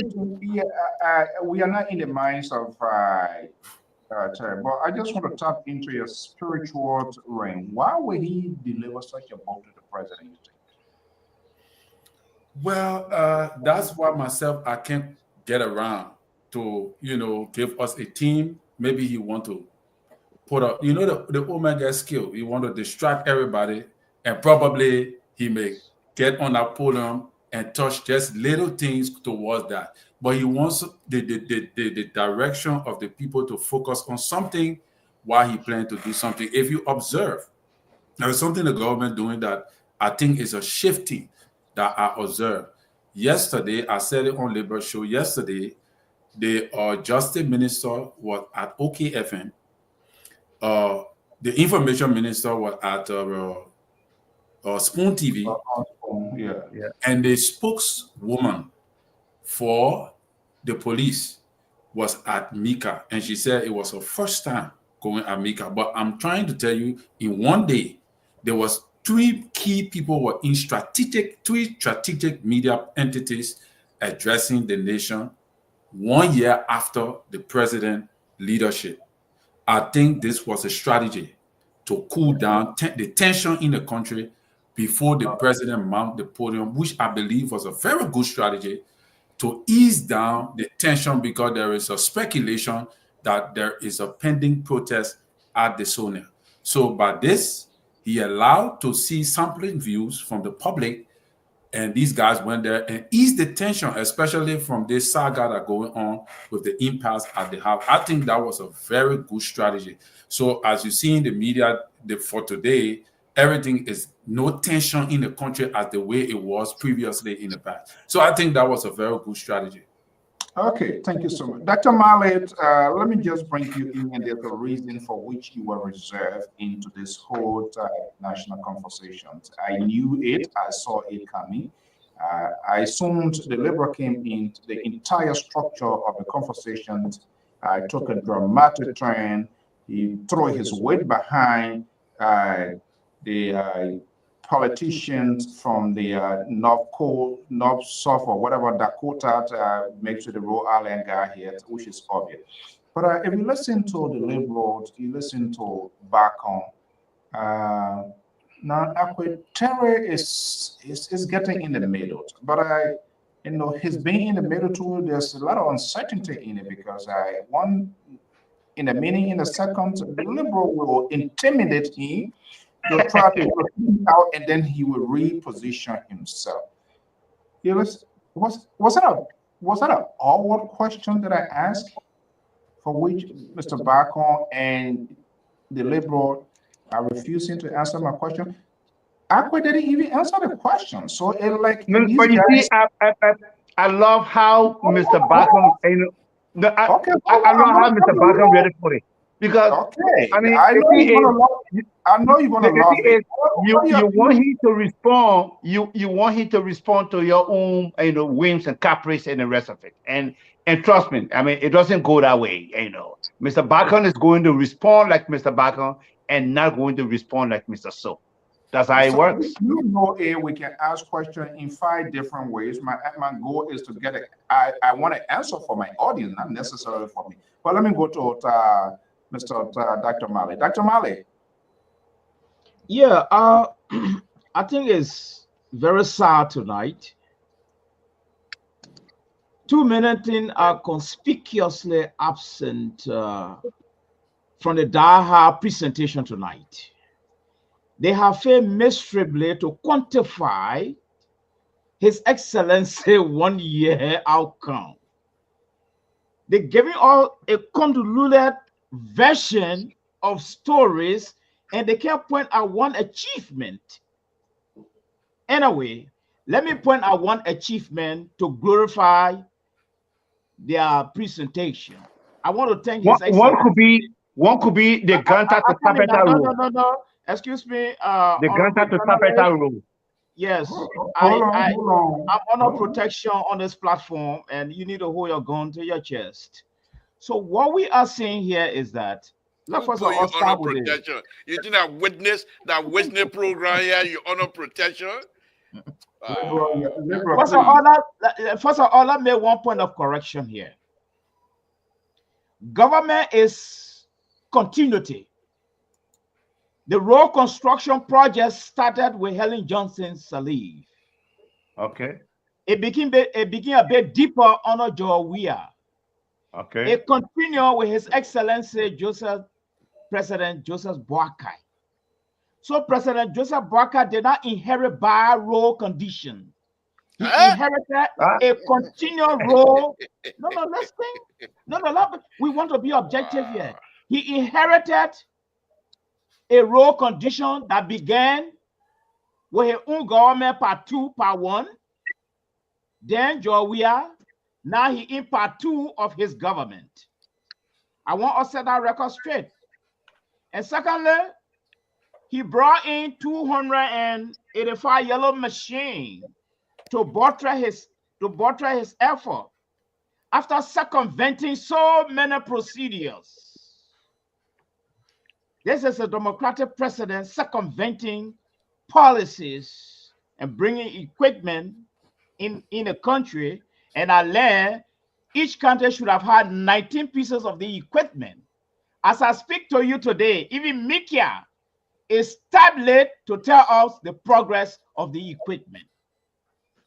Moreover, this president told us upon taking over, he was going to audit the outgoing government.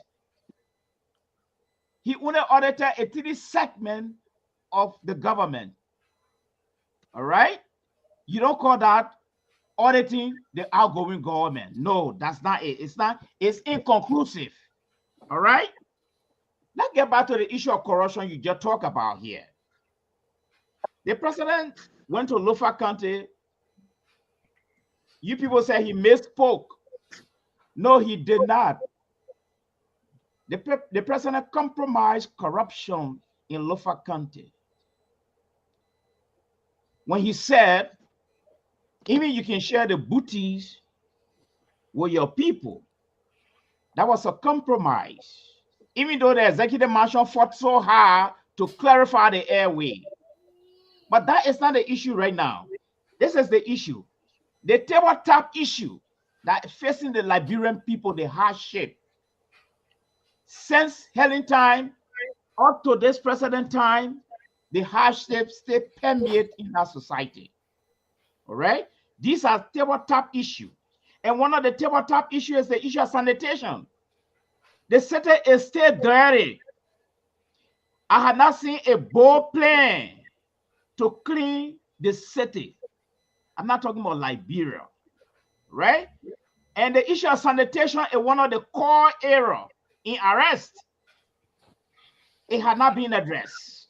And I'm challenging the panel here tonight, the followers of His Excellency tonight, to quantify the development 1 year ago.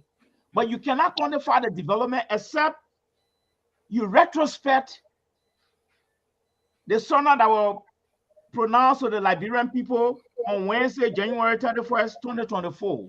You have to revisit that document to make projection of what's supposed to be coming, right? So as I said, let's go back.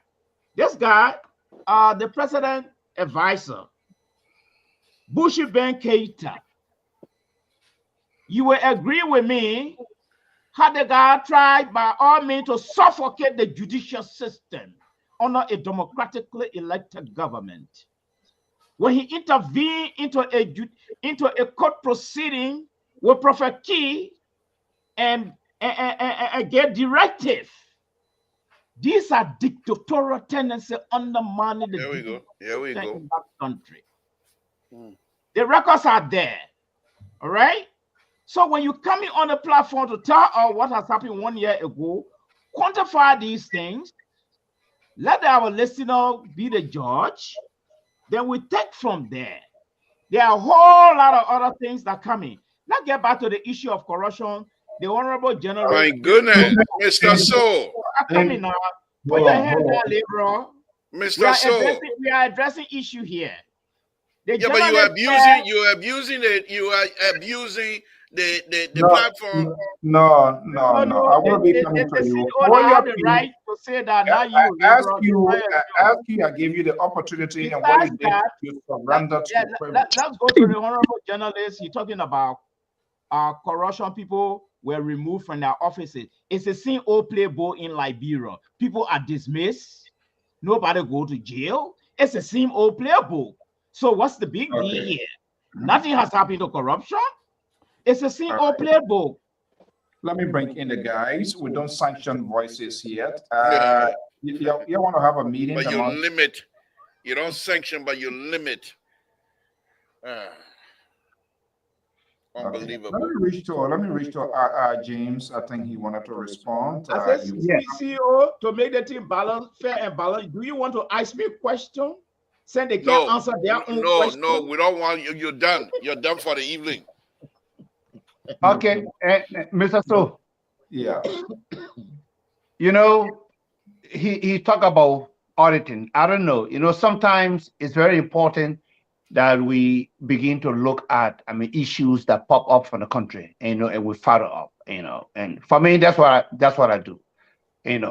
We can't sit here to say, oh yes, President Boakai is technically not doing anything when it comes to auditing the past administration.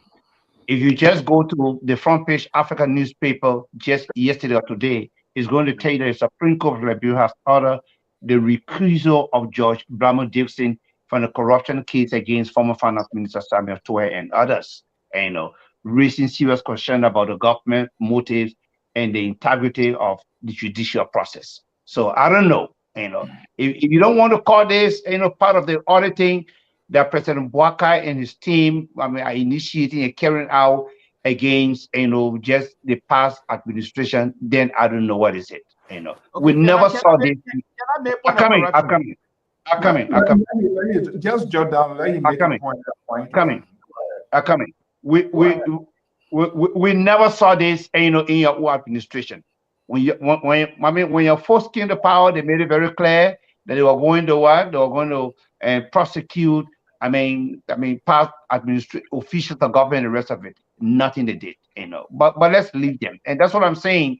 For me, I hate to do this comparison of a living and non-living thing. And moving on to question you asked Mr. Jerry Backham about what President Boakai may have discussed with him. I was not in our meeting, but Mr. So, like I told you the last time on this platform, I succeeded in conducting a number of interviews with President Boakai. So though I was not there, but I know this much. I know President Boakai is concerned about the growing population of young people. He's concerned about, the youth population, what can be done when it comes to job availability.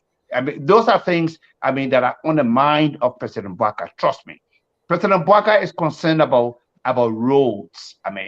How that farmer in Riverside from Grand Gide will be able to take, their produce from the farm to nearby cities and the rest of it, so that farmer can be able to earn more money, on that. Those are things, President Boakai is much more concerned about. And President Boakai is concerned much more again about, the increasing Zogos across the country. It's on his mind. Trust me. I was not in our meeting, but is he doing anything to kind of minimize it? Again, we can say yes. We see steps. We can technically. I don't know whether we're looking at what Mark Jabate and others are doing there at the Internal Affairs Ministry. If you observe Mark Jabate, you will see efforts there by the Internal Affairs Ministry in helping to tackle the growing cases of Zogos across the country. We're talking about now more than 80,000 in the young people. These are things that are on the mind of President Bouakai. What are they doing specifically, James? What are they doing? What are they doing specifically? Yeah, I saw a team from the Internal Affairs Ministry going directly into moving to the graveyard, talking to young people and the rest of it. This is not where you're supposed to be doing it and the rest of it. I mean, a lot of you have parents back home when you're really supposed to go back. And trust me, in an interview with Man Jabatel on his show, he said, James, point of who is that? You come in, Terry. You know, it's not James, you've been in this business here. I'm coming. So we can't sit here to say that, that begin to place figures, that begin to place numbers, let's begin to quantify, on what is it that the administration is doing in moving the country forward. And that's what I told you. Let's wait. In the coming year or two or so, I want to believe that the language of my brother, Dr. Molly, is going to change because of the manner who things he will begin to see unfolding there, in a country. You are putting the timeline. Did I hear you saying we should wait 2 years? Yeah, let's wait. A year or two ago. This cannot be a quick fix. Trust me, it can be a quick fix to issues in the country. We know some of the damages indeed, that happened or unfolded then in the country. Do we expect that President Bouakai, let me just land on this one. So it said that Liberians just expected that this administration will come and it be a magic fix? No. And that's why Liberians are watching, observing exactly what is it that President Bouakai is doing. And people are sitting and just watching. They know that this is a serious leadership on the ground. They know that sincere efforts have been exerted in trying to rebrand our country, in trying to the image wise of our country. We know what happened. Just a few months ago, you and I know too well when it comes to Liberian passports being all over the place. The first thing is, we're talking about the image of the country, when our passport was in the hands of, drug cartels and the rest of it. So yes, President Bouakai has a lot on his template. He has a lot of his template, and these things would not be solved just, with a twinkling of an eye. No, it's going to take some time, and we see sincere steps in that line. Trust me. It's going to take some time. That's indefinite. Terry, I believe you wanted to do a follow through. Let me just bring you here. You said what, point of correction or something you wanted to say? Terry? I said a point of correction. But anyway, go to Terry. Yeah. Terry, are you there? Yeah. So I meant to ask Mr. Akwe. Yeah. You know that the Secretary of State, the presidential secretary, said that she lied on the rate in recent time. Are you aware of that? That the fact checker had to come on OKFM and correct her. She said the rate under President Weah was higher than the rate under President Bouakai. Which rate are you talking about? The non-rate. Do you know that the U.S. rate has gone up? Oh yeah, okay. Look, Terry, let me tell you. The CNN you get here, the Fox and the rest of it, there can be slippages, there can be some errors, but we can always come back. Genetic. We can always genetic. I love this guy. We can always come back to make some corrections. We are not saying. So she's telling you clearly that her words were not cast in stones and the rest of it. She can add. And there's, she did not correct it. And there's nothing wrong. There's nothing wrong with making corrections on errors we make. Trust me. Thank you, Jay. Let me come in here very quickly, Terry. What I wanted to say is, we cannot keep making errors. You have to be professional. This is the second time fast-check have fast-checked on the president, on the executive, and corrected them. Okay. This is the second time. Yes. But at least they accepted their errors. they at least they accepted their errors. Well, she did not and- settle the error, but Fast Check made sure that they corrected and said that the statement she made was not in place and it was not true. President Walker himself spoke at a program before and talked about the Liberia, the full coastal line, the stuff, and he made a mistake. And Fast Check had to come. What I'm saying is, as a press, you the press secretary of the president, you can't be making these kind of major mistakes, because when you be doing these kind of thing, it does not present our government outside as a professional leadership. For the experience and the time, the years that we spend in government, we can't be making these kind of errors. And one of the errors is also the team that we got for the sonar. It's not necessary. It's not necessary. You understand? For me, I like to be honest. I'm not saying that the president have failed. I still want to believe that the president have 5 more years to do great, and I have confidence that he will. But there are things Thank you, Terry, that have been made that must be taken into consideration, and we must highlight it so that they can take cognizance of it. Because there's the second time Fast Check have checked on the executive and found out that information coming from there was not accurate. That's why I said the last time on Labor Show. Guys, talking. Let's we are already like. Let me chime in here, Mr. So. No, hold on 1 second. There's nothing to chime in here. Let me go to Mr. Bagon. Mr. So, this is what I'm talking about. You continue to abuse our rights on this show. Yes. You continue to abuse our rights on this show. No, it's not true. No, it's not true. Say you're right. It's not true. For no correction, say you're right. Of course, if he puts you over me, why were you saying? Let me go to Mr. Bagon. Okay, all right, okay. It's one of your folks. What's the problem? No, but Jared, before you come in, let me say this very quickly before Jared come in. No, seriously, before Jared come in, Mr. So you asked a selling question here earlier with Mr. Bagon about that corruption book. And this is what I keep saying to you and Dr. Mali, that when you guys sit on this show, apparently you're not paying attention. Because we continue to say, and President Waka continues to say, one of his counter reasons of wanting to be the president is to fight as much as he can for corruption. So if Jerry have come across a book that talks about corruption, how to fight corruption, and how people how people within or committing a corrupt practice will fight back. And Jerry considered himself a good friend to the president, the son to the president. So if he comes across a book that will give the president more ammunition, and then you're going to come here and say that Jerry did not answer your question? No. Unacceptable. Unacceptable. And then Dr. Mali is going to come and amplify that as though you guys are being very truthful. You are being disingenuous, to be honest with you. So Jerry took the book to the president that talks about how to fight corruption and what are some of the things, those who are corrupt, some of the things they will do to you.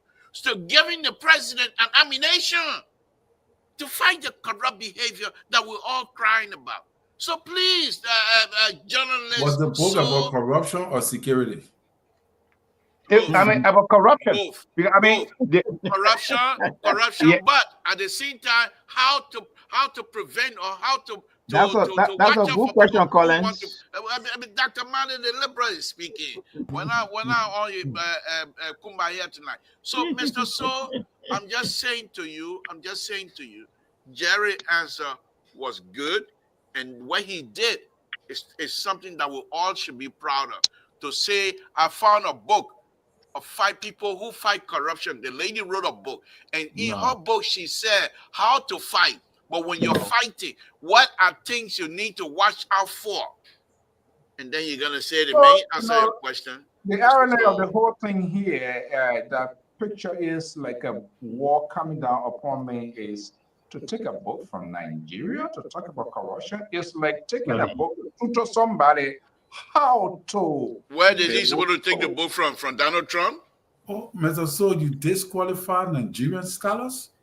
Hey, The lady we're talking about, she's one of Nigeria the is one of the corrupt nations. yeah, but that's why it's good Nigeria for is you far to better get a than book you, from there. than Liberia. That's why When it's it good comes to to get a book from educated the people, area. we don't have any of This is the former finance minister, and she provides. I don't know why. Mr. So I will debate you on this one. CEO. What? Nigeria? Mr. So, no, Mr. So, this let is me the very former finance straightforward. minister. Look at the And she title. provides practical Look at the lessons. title of the book. Yeah. The security analyst, when he should be providing a book on the fragile security of that nation to His Excellency. Look at the title of the book. But the fragile security that you're talking about, all of them, the underpinning of that is corruption. Of that book, this is what you guys refuse to analyst, he said, how is it difficult to fight corruption? That kind of book you go to get His Excellency? You compromising corruption in our office. Okay. How to how is difficult to fight corruption? You see what I told you about Dr. He said, how is difficult to fight corruption? No, we miss it. No. Honorable General, let me be very frank with you. If we want a book that will rather broaden the horizon of His Excellency, not a triple corrupt nation like Nigeria, producing book on corruption is like wasting water on dog. Where you gotta go to that Brazil? Dr. Mali, I will even advise the president. I will advise the president never to read that book. Let's look at Nigeria's own fight against corruption, on a continent. I mean, let's rate. The continent also. So I mean, you can't just trash Nigeria out when it comes to tackling the issue of corruption. No. You can't just trash corruption. Nigeria has corruption in West Africa. If you go through the book, the lady tried to provide practical lessons learned, and she tried to explain a story of what anti-corruption advocates. Honorable journalists, that's the wrong book to read. Dr. Mali, let's have people are monitoring. Let's give Mr. Bakon a chance to respond. So then maybe we can still restructure the question. I assume, Mr. Bakon, you read that book, correct? Of course I did. Okay. I did. How can you be so presumptuous? That's very unprofessional. Anyway, go ahead. To say that you read a book? No, he said, I don't think he read it. I mean, talking about opinion about it. But listen, Mr.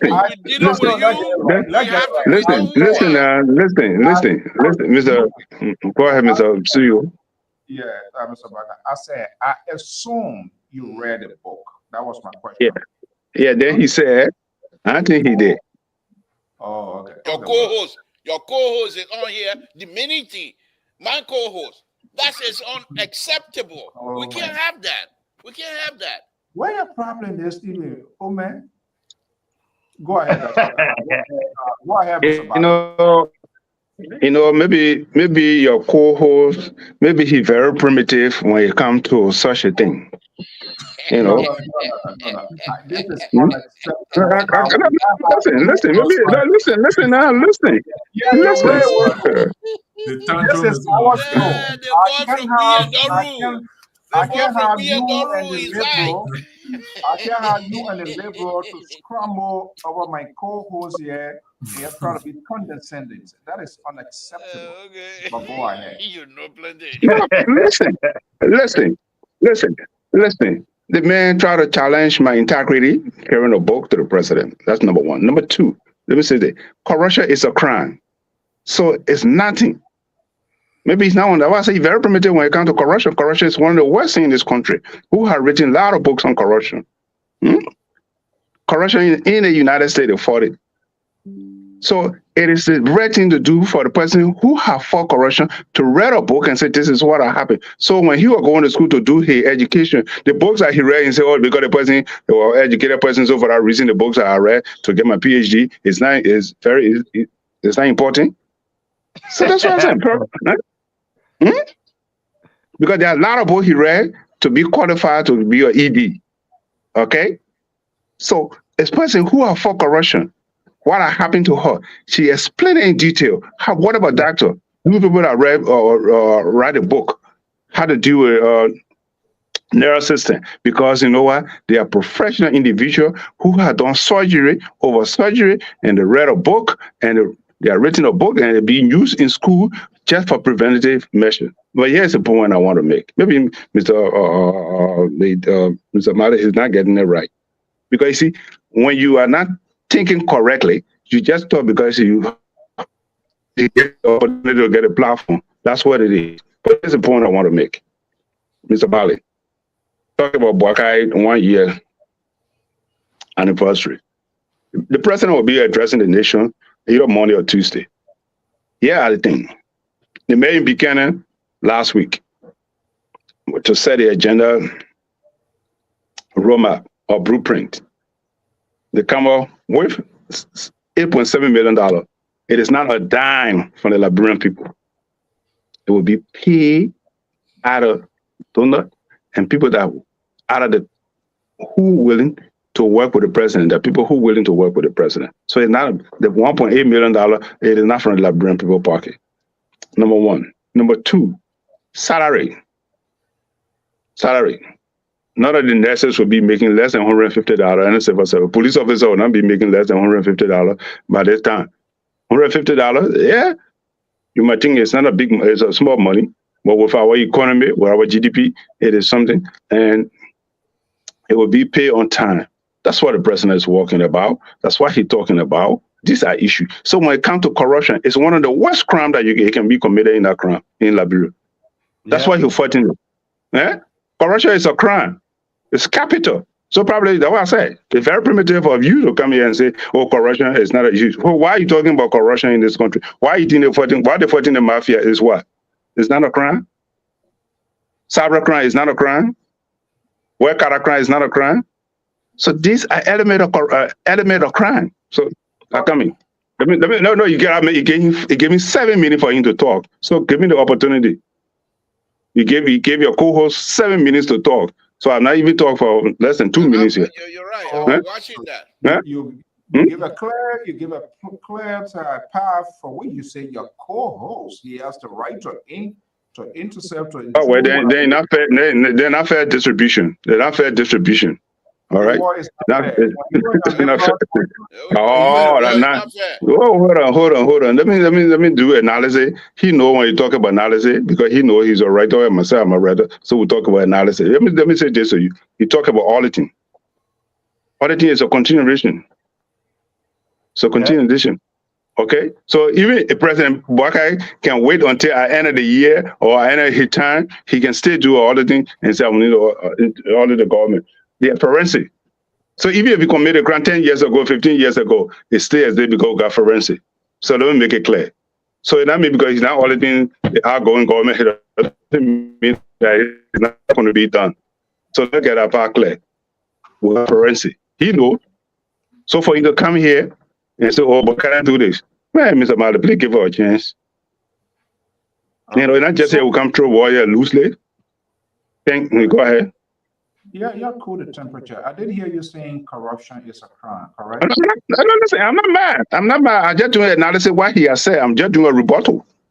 That's all. Let him keep taking a note. I'm asking you, I did hear you saying corruption is a crime. Yeah.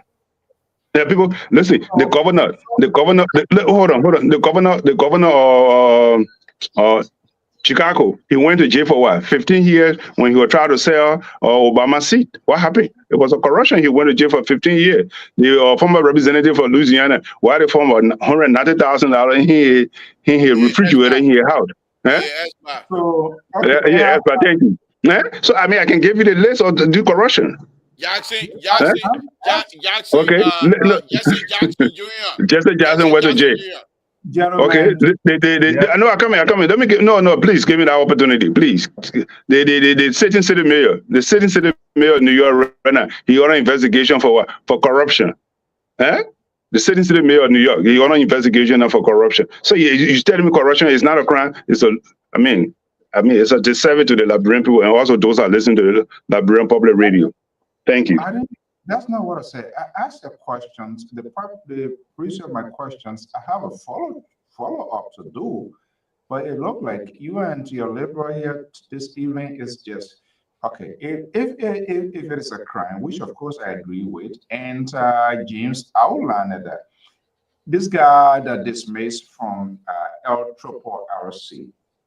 Yeah, Patrick Woozy. Has he committed a crime?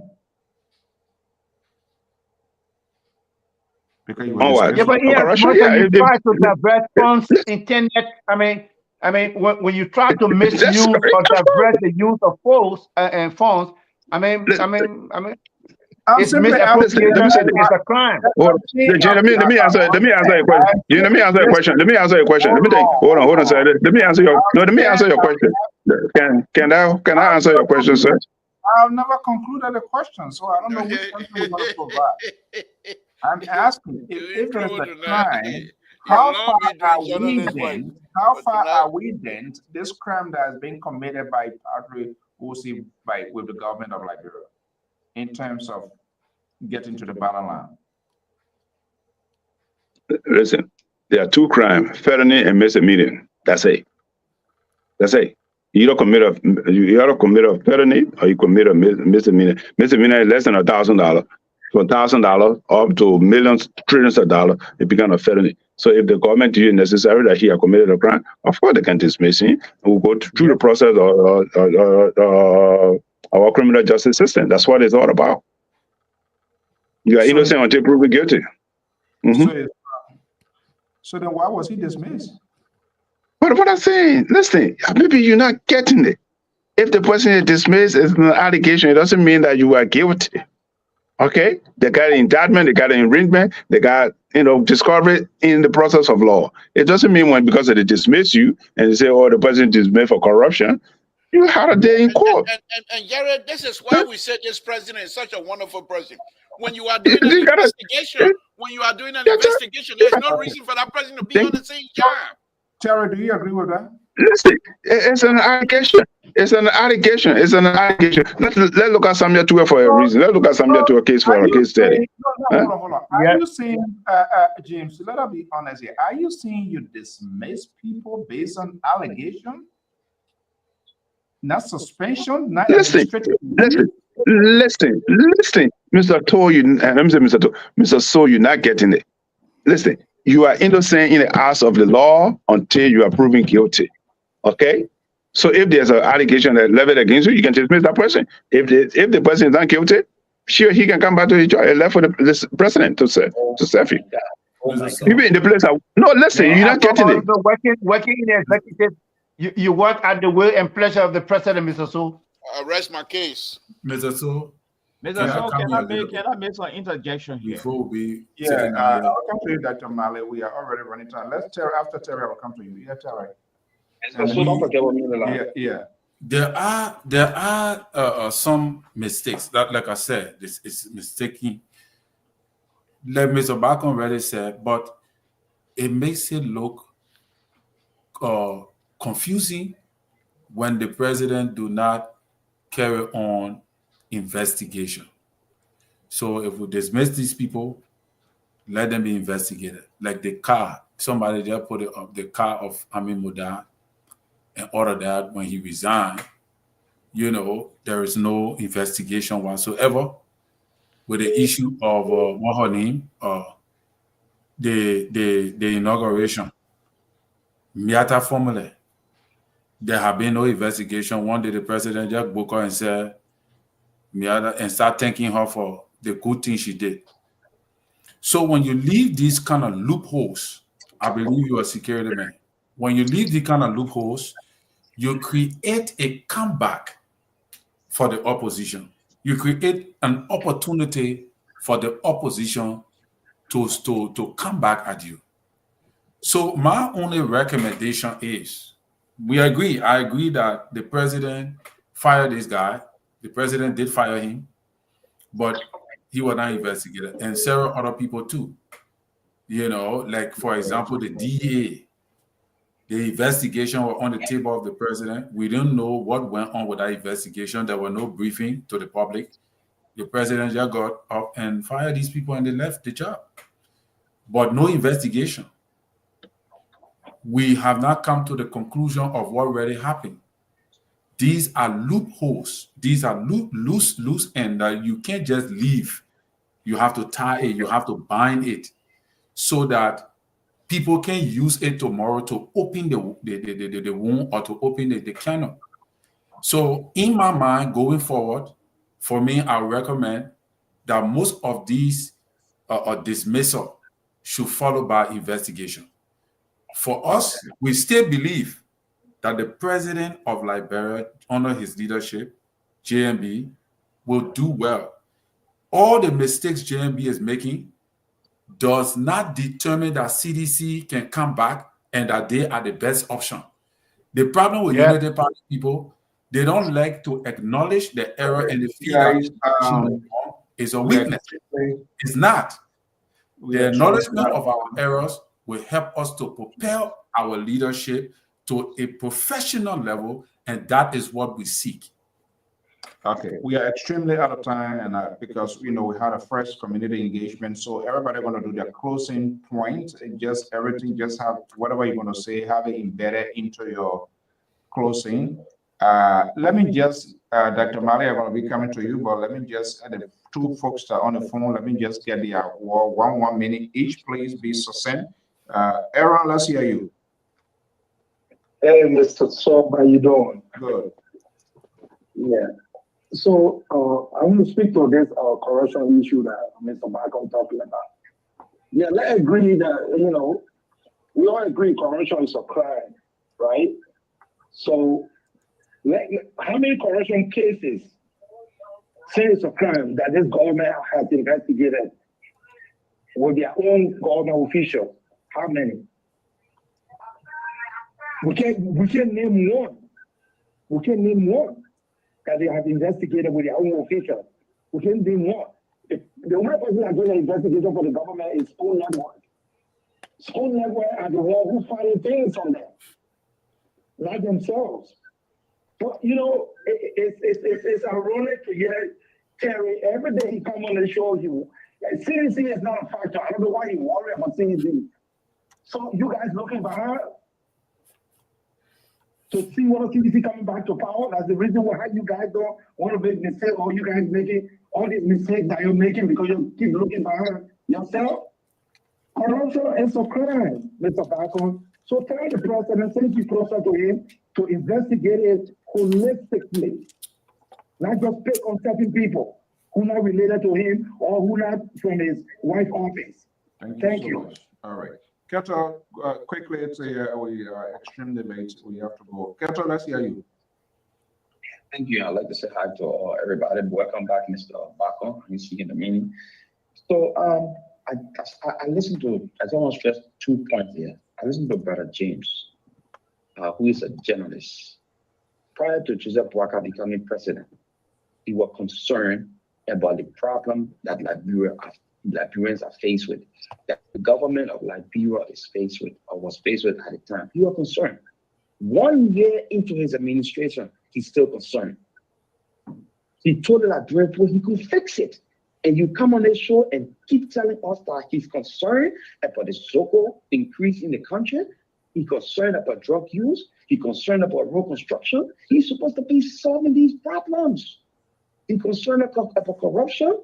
Before he became president, he helped to corrupt the system when he asked his deputy, Grispin, to secure 5 vehicles from the NASCAR funds. And you tell me he's concerned about corruption? No, he should be free to corruption. You guys should not come on this platform to say things that do not make sense to the Liberian people. We all here, we got sense.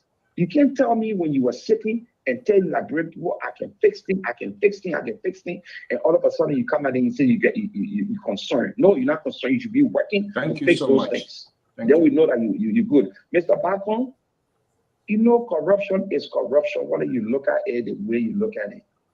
There's no way you can defend the defense led. Joseph Boakai is inherently corrupt. So he support all corruption. That's why he told the person, when you steal, check this on the community like red people. Thank you so much. And this is the reason why you guys cannot even say the truth on the platform. You guys cover it because you know that statement is Joseph Boakai himself. Thank you. Thank you so much, brother. Okay, guys, let's close it up here. Who wants to go for it? Dr. Mali? Yep. Okay. Okay. It is just sad that people who claim to be the fanatics of Joseph Boakai have got nothing to offer the Liberian people. If a voting was to be placed on the platform tonight to re-elect Joseph Boakai, it was going to be very devastating. Very, very devastating tonight. Joseph Boakai would have lost that election. But let me just bring the security analyst up to speed. When His Excellency said, when I'm elected, I will order Jowia government. He did not say I will order some part of Jowia government. Audit of the past government don't go into when your government is in motion. The first 1 year, you audited 4 segments of that government, and that was it. So we can't come here and be educated that, oh, the corruption, the investigation of corruption is a continuity into the next government. It cannot be a continuity when the government is wrapped in a CNT leaves. Okay, that one. 2, there are a lot of missteps in this government. A lot of missteps in this government. All right. So if we're taking a book to His Excellency to read, it's our mindset that this book will allow the Excellency to see corruption the other way around, to really broaden his horizon. Nigeria is the godfather of corruption. A professor then writing a book about corruption, and corruption even intensifying there. I will not get such book to His Excellency to even read. I think I will get book from somewhere else like the United States, where they are fair and balanced and concise with their information. I think that's what I was going to do. And lastly, President Boakai told us that he been in power for over 40 years. He had 40 years under his belt, and they asked him on a radio station, now you are coming to face challenges. He said, I'm aware of the problem. Joseph Boakai said it on Arise Nigerian FM station. He said, I am aware of the Liberian people problem. I'm aware of this country problem. And I'm coming into it, I will face it, and there will be a big change. He said it. All right. So if we see the follower of His Excellency coming on this platform, tell us that, oh, there are challenges. Oh, there are challenges. What happened to the 40 year under his belt? What happened up to this time? We said 100 days. You say, oh, 100 days, it's too short to see something. Now it's gone to 1 year. Now it's said 1 year, it's not enough. Oh, you need 6 more years. We've been that we traveled this road before. All right. There is no bold blueprint I have seen in this government. So if you're coming to convince me, quantify this thing, point out the successes, because we are saying some of the same playbook that we just left a year ago, the same playbook, we've seen it in this government. And Thank that's you a so fact. much. Okay. All right. Thank you so much. Okay, so yeah. So Mr. So. Yeah, go ahead. Yeah, okay. Yeah, imagine he gave him he gave your co-host 4 minutes, 4.5 minutes. Yeah. Yeah, you so you yeah, for me. me. Wait a minute, Baba, you the timekeeper now? Yes, sir. We got one fair and bottoms. So, Mr. So. Yeah, go ahead. And I listened to Dr. Mali. I don't know. So is that a matter telling us that because someone, has years of experience, put it to 40, 50 years. So is he telling us that that person will have no challenges in that particular field anymore? I don't know what his status anyway, but I want to believe there are still serious issues in what he's doing. And it's going to take him years to tackle some of those things. So we can't come here to say, oh yeah, he has 40 years of experience under his belt, so everything will just be much more easy, smooth, and that there will be no problems. No, I don't think it goes that way. So when we tell you that President Bwaka is concerned about these things, problem solving starts with steps. There are processes that lead to problem solving. Do we see a leadership on the ground that Liberians appreciate? Of course, yes, we can say that. Liberians see a responsible leadership on the ground. Are there some errors along the way? We can also say yes to that. Look, Mr. Solek, sometimes I tell you, the new Liberia we envision, we have to be very fair and clear and very truthful to individuals we call our friends. Sometimes I call some of my friends in government, assistant and deputy minister and the rest of it. The essence of leadership is to work in the interest of the people. In time to come, these are the very people we're going back to later on for vote again. Okay. So we come to you, my brother, and tell you that President Bwaka is aware of these things. There are progress being made. He's concerned about, teachers, doctors being in the rural part of the country, decentralization. He's concerned about roads. There are problems there. 285 air moving equipment. If this was a government that, really don't care the rest of it because of some issues along the way, and they decided to say, well, let's hold on. Let's try to correct the errors and let's do the right thing. That is the sign of a credible leadership on the ground. So I want to believe that Liberians are much more elated. Liberians are much more happy today, though there are many challenges on the ground, but they see some level of sincerity on the part of a leadership.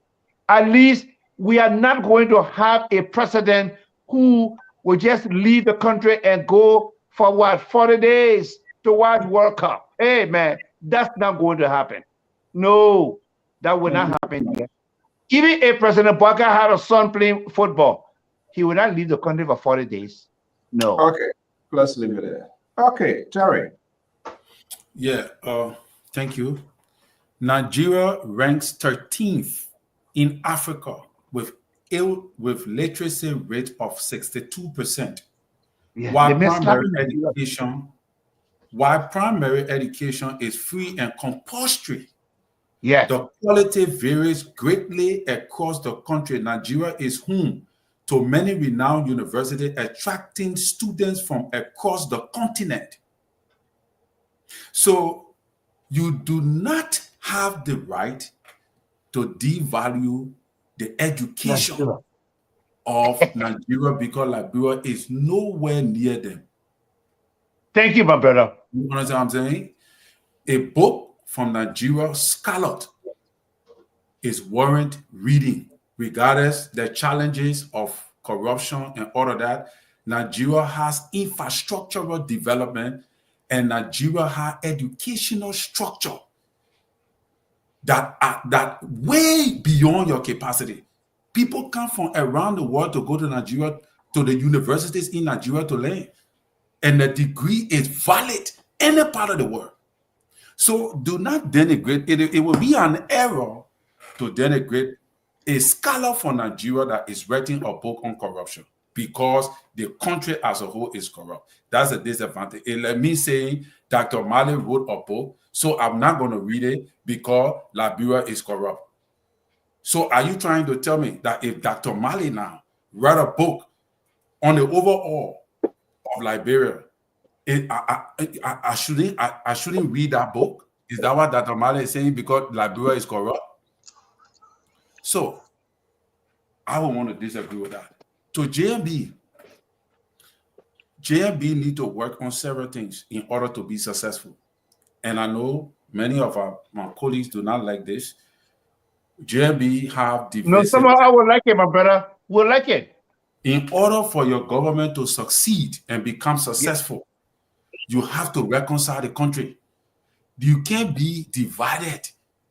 JMB first after the SONA, he have to work on reconciling the House of Representatives in order for him to succeed.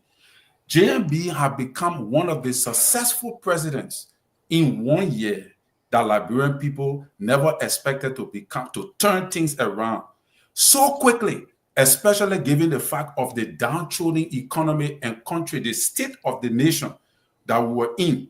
After President Weah left, JMB turned things around quickly within a quick period of time that I myself did not expect that he was going to do. And we do not see it because the expectation of the people is that quickly they want for somebody to get a job, the other person might get a car, you might have this, that, and all kind of thing. It's not possible. It's never worked anywhere in the world. But JMB were able to provide opportunity within 3 months for cars to travel from Monserrado County straight to Maryland. That have never happened. Within 1 year, JMB were able to do that. JMB brought back salaries to current payments. People receiving salary, current salary consistently within the period of 1 year. As we speak, nobody owe nobody. JMB never had a budget shortfall. For 12 years under Madam Shirley, there was always a budget shortfall. Within 1 year, JMB claimed the budget to 800 million projection. JMB now is moving people up that was paid below the pay wage.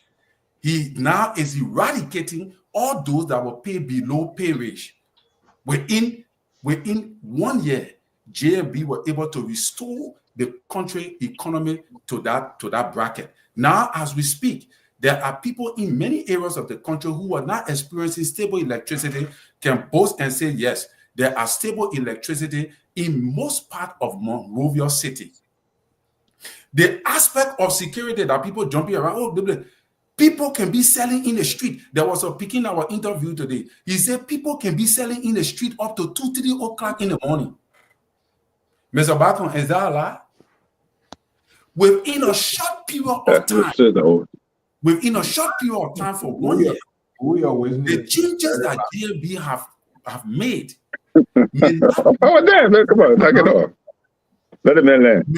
may not trickle down effect as an impact directly on the people because they are not seeing the gains made. Thank you. Look at the Vartan Road. Joria, when I went to Liberia last year, the BB hole that were in the road, right now, as we speak, that road is being paid. I just want to say this to President Weah people too. I think the reports for both the Liberal and Jerry Bacon. I'm not sure whether they really want to speak again. Mr. So, you do not determine what happened in our camp, please. You still on camp? Okay. Mr. So, I told you, I say, we will fail. If JMB fail, we will fail with him. Don't mind me sometimes when I'm talking about some of the things that he do that are not correct. When he fail, we fail with him because we brought him to power. We're not going to let CDC to take it from us. So they must depend on me. If they think it's when I'm talking about Tabatara, me, I come and join, they lie. Oh. Okay. All right. Let's hear you, Mr. Jones. Mr. Bacon. Where your co-host? He ran away because he can't stand the heat. Yeah, of course. The co-host gone. He can't stand the heat. Look, listen, think about it. Think about a book. No, he stayed behind. They put in the back. They put in the back. You say worry about me, I'm back. No. You see, think about something. There's a book. Yeah, look at it. I want you to look at it. Where's the camera? Okay, right there. It's a good book for you to read, Terry. It's a leadership in ministry. It's a good book to read. Okay, so if I come into you, your passion, you are a minister. I will bring something to you that will strengthen your knowledge. All right. There's a book written called The Falling of Chicago on education. So Dr. Mali need to read that book. You know, what constitutes education? How the education system I feel in Chicago. So if I'm going to the president, he passionate about fighting corruption. I think in my preview or knowledgeable in that area, I said, Mr. President, here's a book for you to read. These are things that happened in the past too. Who have done this? This is their research, so that's what it is. You know, for you to come here and degrade and it was wrong for me to carry the book. Who should I carry the book for you to read? So as an educator, if I'm coming to you, I will bring a book that is relevant to your education. But here's the thing. When it comes to dismissal,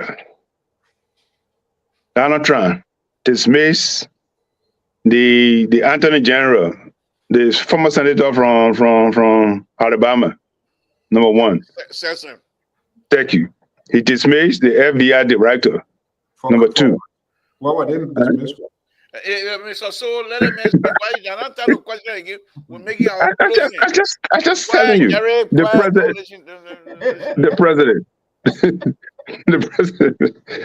president had he served as a way of the people. So when the president say I dismiss you, whether for investigation, for corruption, or for misappropriation of any form, or with the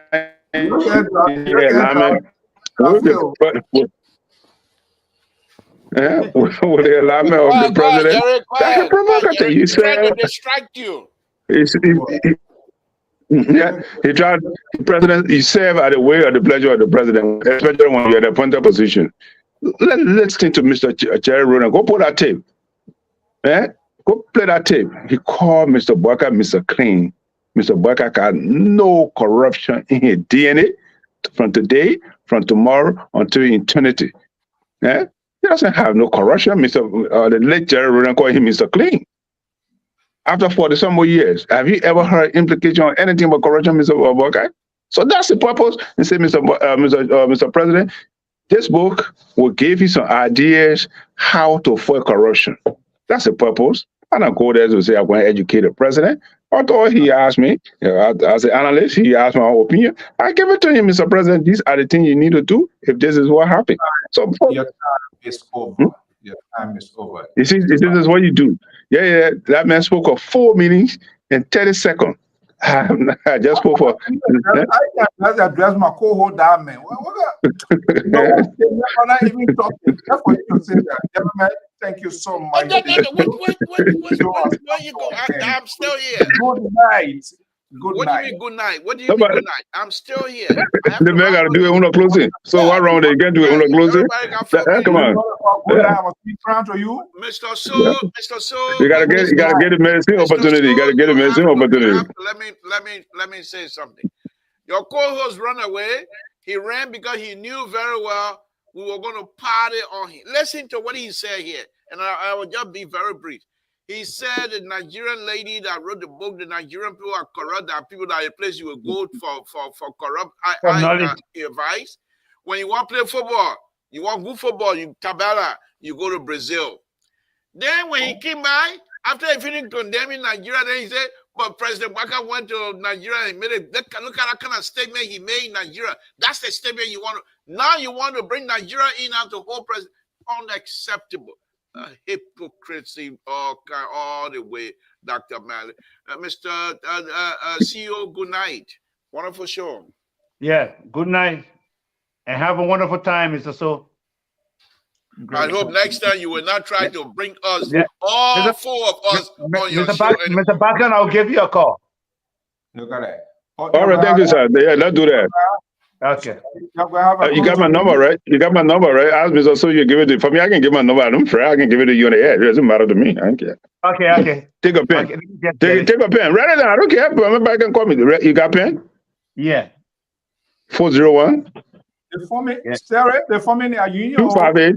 Oh, listen, hey, man, do you need to rock with talking something serious here? Please. 401. And the deputy co-host, 258. 258. 1683. Can you imagine something? 1683. 1683. Yes, 1683. Yes, it's okay. I get you. I'll give you a call, Mr. Bago. No problem. I don't care. Hey, my name, look, I got nothing to have. My number is out there. I've been having it for 30 years now. I don't care. My number be here. I'm not afraid. Who here to intimidate me? I'm not afraid. Minister, he will get about 55 deputy to deputy. No problem. No problem. Terry, Good night, Mr. I will say you the book, Terry. Terry, I will order the book for you. You need to read it. Mr. Yeah. Are we coming on Sunday, right? Appreciate it. Yeah. We're coming back on Sunday, correct? Sunday will be coming on. I had a conversation with one of those guys in the block.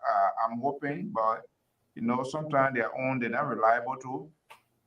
They are hoping they reach out. They want to have a conversation, but I will keep the team member posted. But Sunday, why are you talking about Sunday? Sunday is, you don't come on Sunday, so what are you panicking about Sunday? Listen, man, right to our question. Are we coming on Sunday, yes or no? If you don't want to invite him, so be it. Let me just answer it. All four of us will be right here on Sunday with you. You and your co-host will make you run away from I think what we're going to be doing now, the three, anyway. And since it's not yet, that will be 5. But listen to him. He said the election will help. If the election, he said if you want to reopen, you will see it. But liberal, what he said, if the election were held Lpr today, Baka going to lose. Look at him. Look at the amount of people here. Baka will win by landslide. All right, Keto will be here. The liberal no problem. No, I'll be here. I'll be here, so. Why Keto? Thank you. You've been working that day, my man James. You've been working. No, I'll be here. All right. But man, come back, man. I enjoy being. I'll see you for a long time. Come on the show, my man. I like you. Okay. Yeah. Wow. I like the man. The co-host and the deputy co-host will be here on Monday. I'm not like his opinion, but I like him. That's what it is. So I will be on Monday with you. Good. Kevin coming for you. Okay, let's get come. Kevin on the show. The last time he ran away from here when I started Mumbai. He ran away. He come back. Then he come back. Kevin come on the show. He knows that. We won Kev during the election. Kev came here. We told him he was going to lose, and he lost. Okay.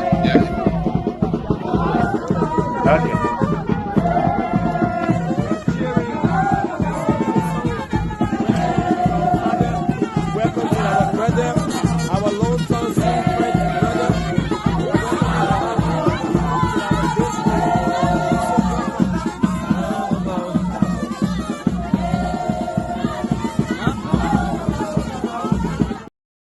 This is our own man, the man from We and Doro to legendary to Jerry Bacon. I think I sent a picture. I sent a picture for the former president or a grandpa, a grandma grave. I sent it to you in a scene town. I think I sent it to you. Who's the former president? President, we are. Joe, we are. We are. We are. Okay. No, say we are related from the same town. You're the chief architect of CDC. I don't know what went wrong down the road there, and you're just scattered like that. Man, I thought your town. You want to bring it back? No, that's another show. Bring it back. Okay, good night. No, I think I put in the chat room though. I put the grave and thing. I put in the chat room. Yeah, I saw that. Okay, yeah. I'll call you. I don't know how your schedule. Maybe we can hook up this weekend tomorrow. Let's see how it looks. I'll call you, then we can see where we can meet. All right, no problem. I'll be here. I'm not going nowhere until Monday. Okay, all right. Bye-bye. Yeah, because myself, I just came on the show from Wednesday. I shouldn't come here. I've been sick. But I gotta go. I gotta go on the show anyway. So Yeah, when I came back, I was sick. I had a diarrhea killing me, but I'm all right. Okay. It's the host All right. country, the United States of America. In Jesus' name we pray. Amen. Okay, folks. Samson told I brought up radio. I want to thank all of you. The little boys here to talk Tabata and they Tabata. Not any. That what I go for. I sent the link out already. And they put them, they don't come. I give them 10 minutes out of here. And like they are coming to consider and wait for you all day. I tell you, Mr. So. This coming, I gave Mr. So at least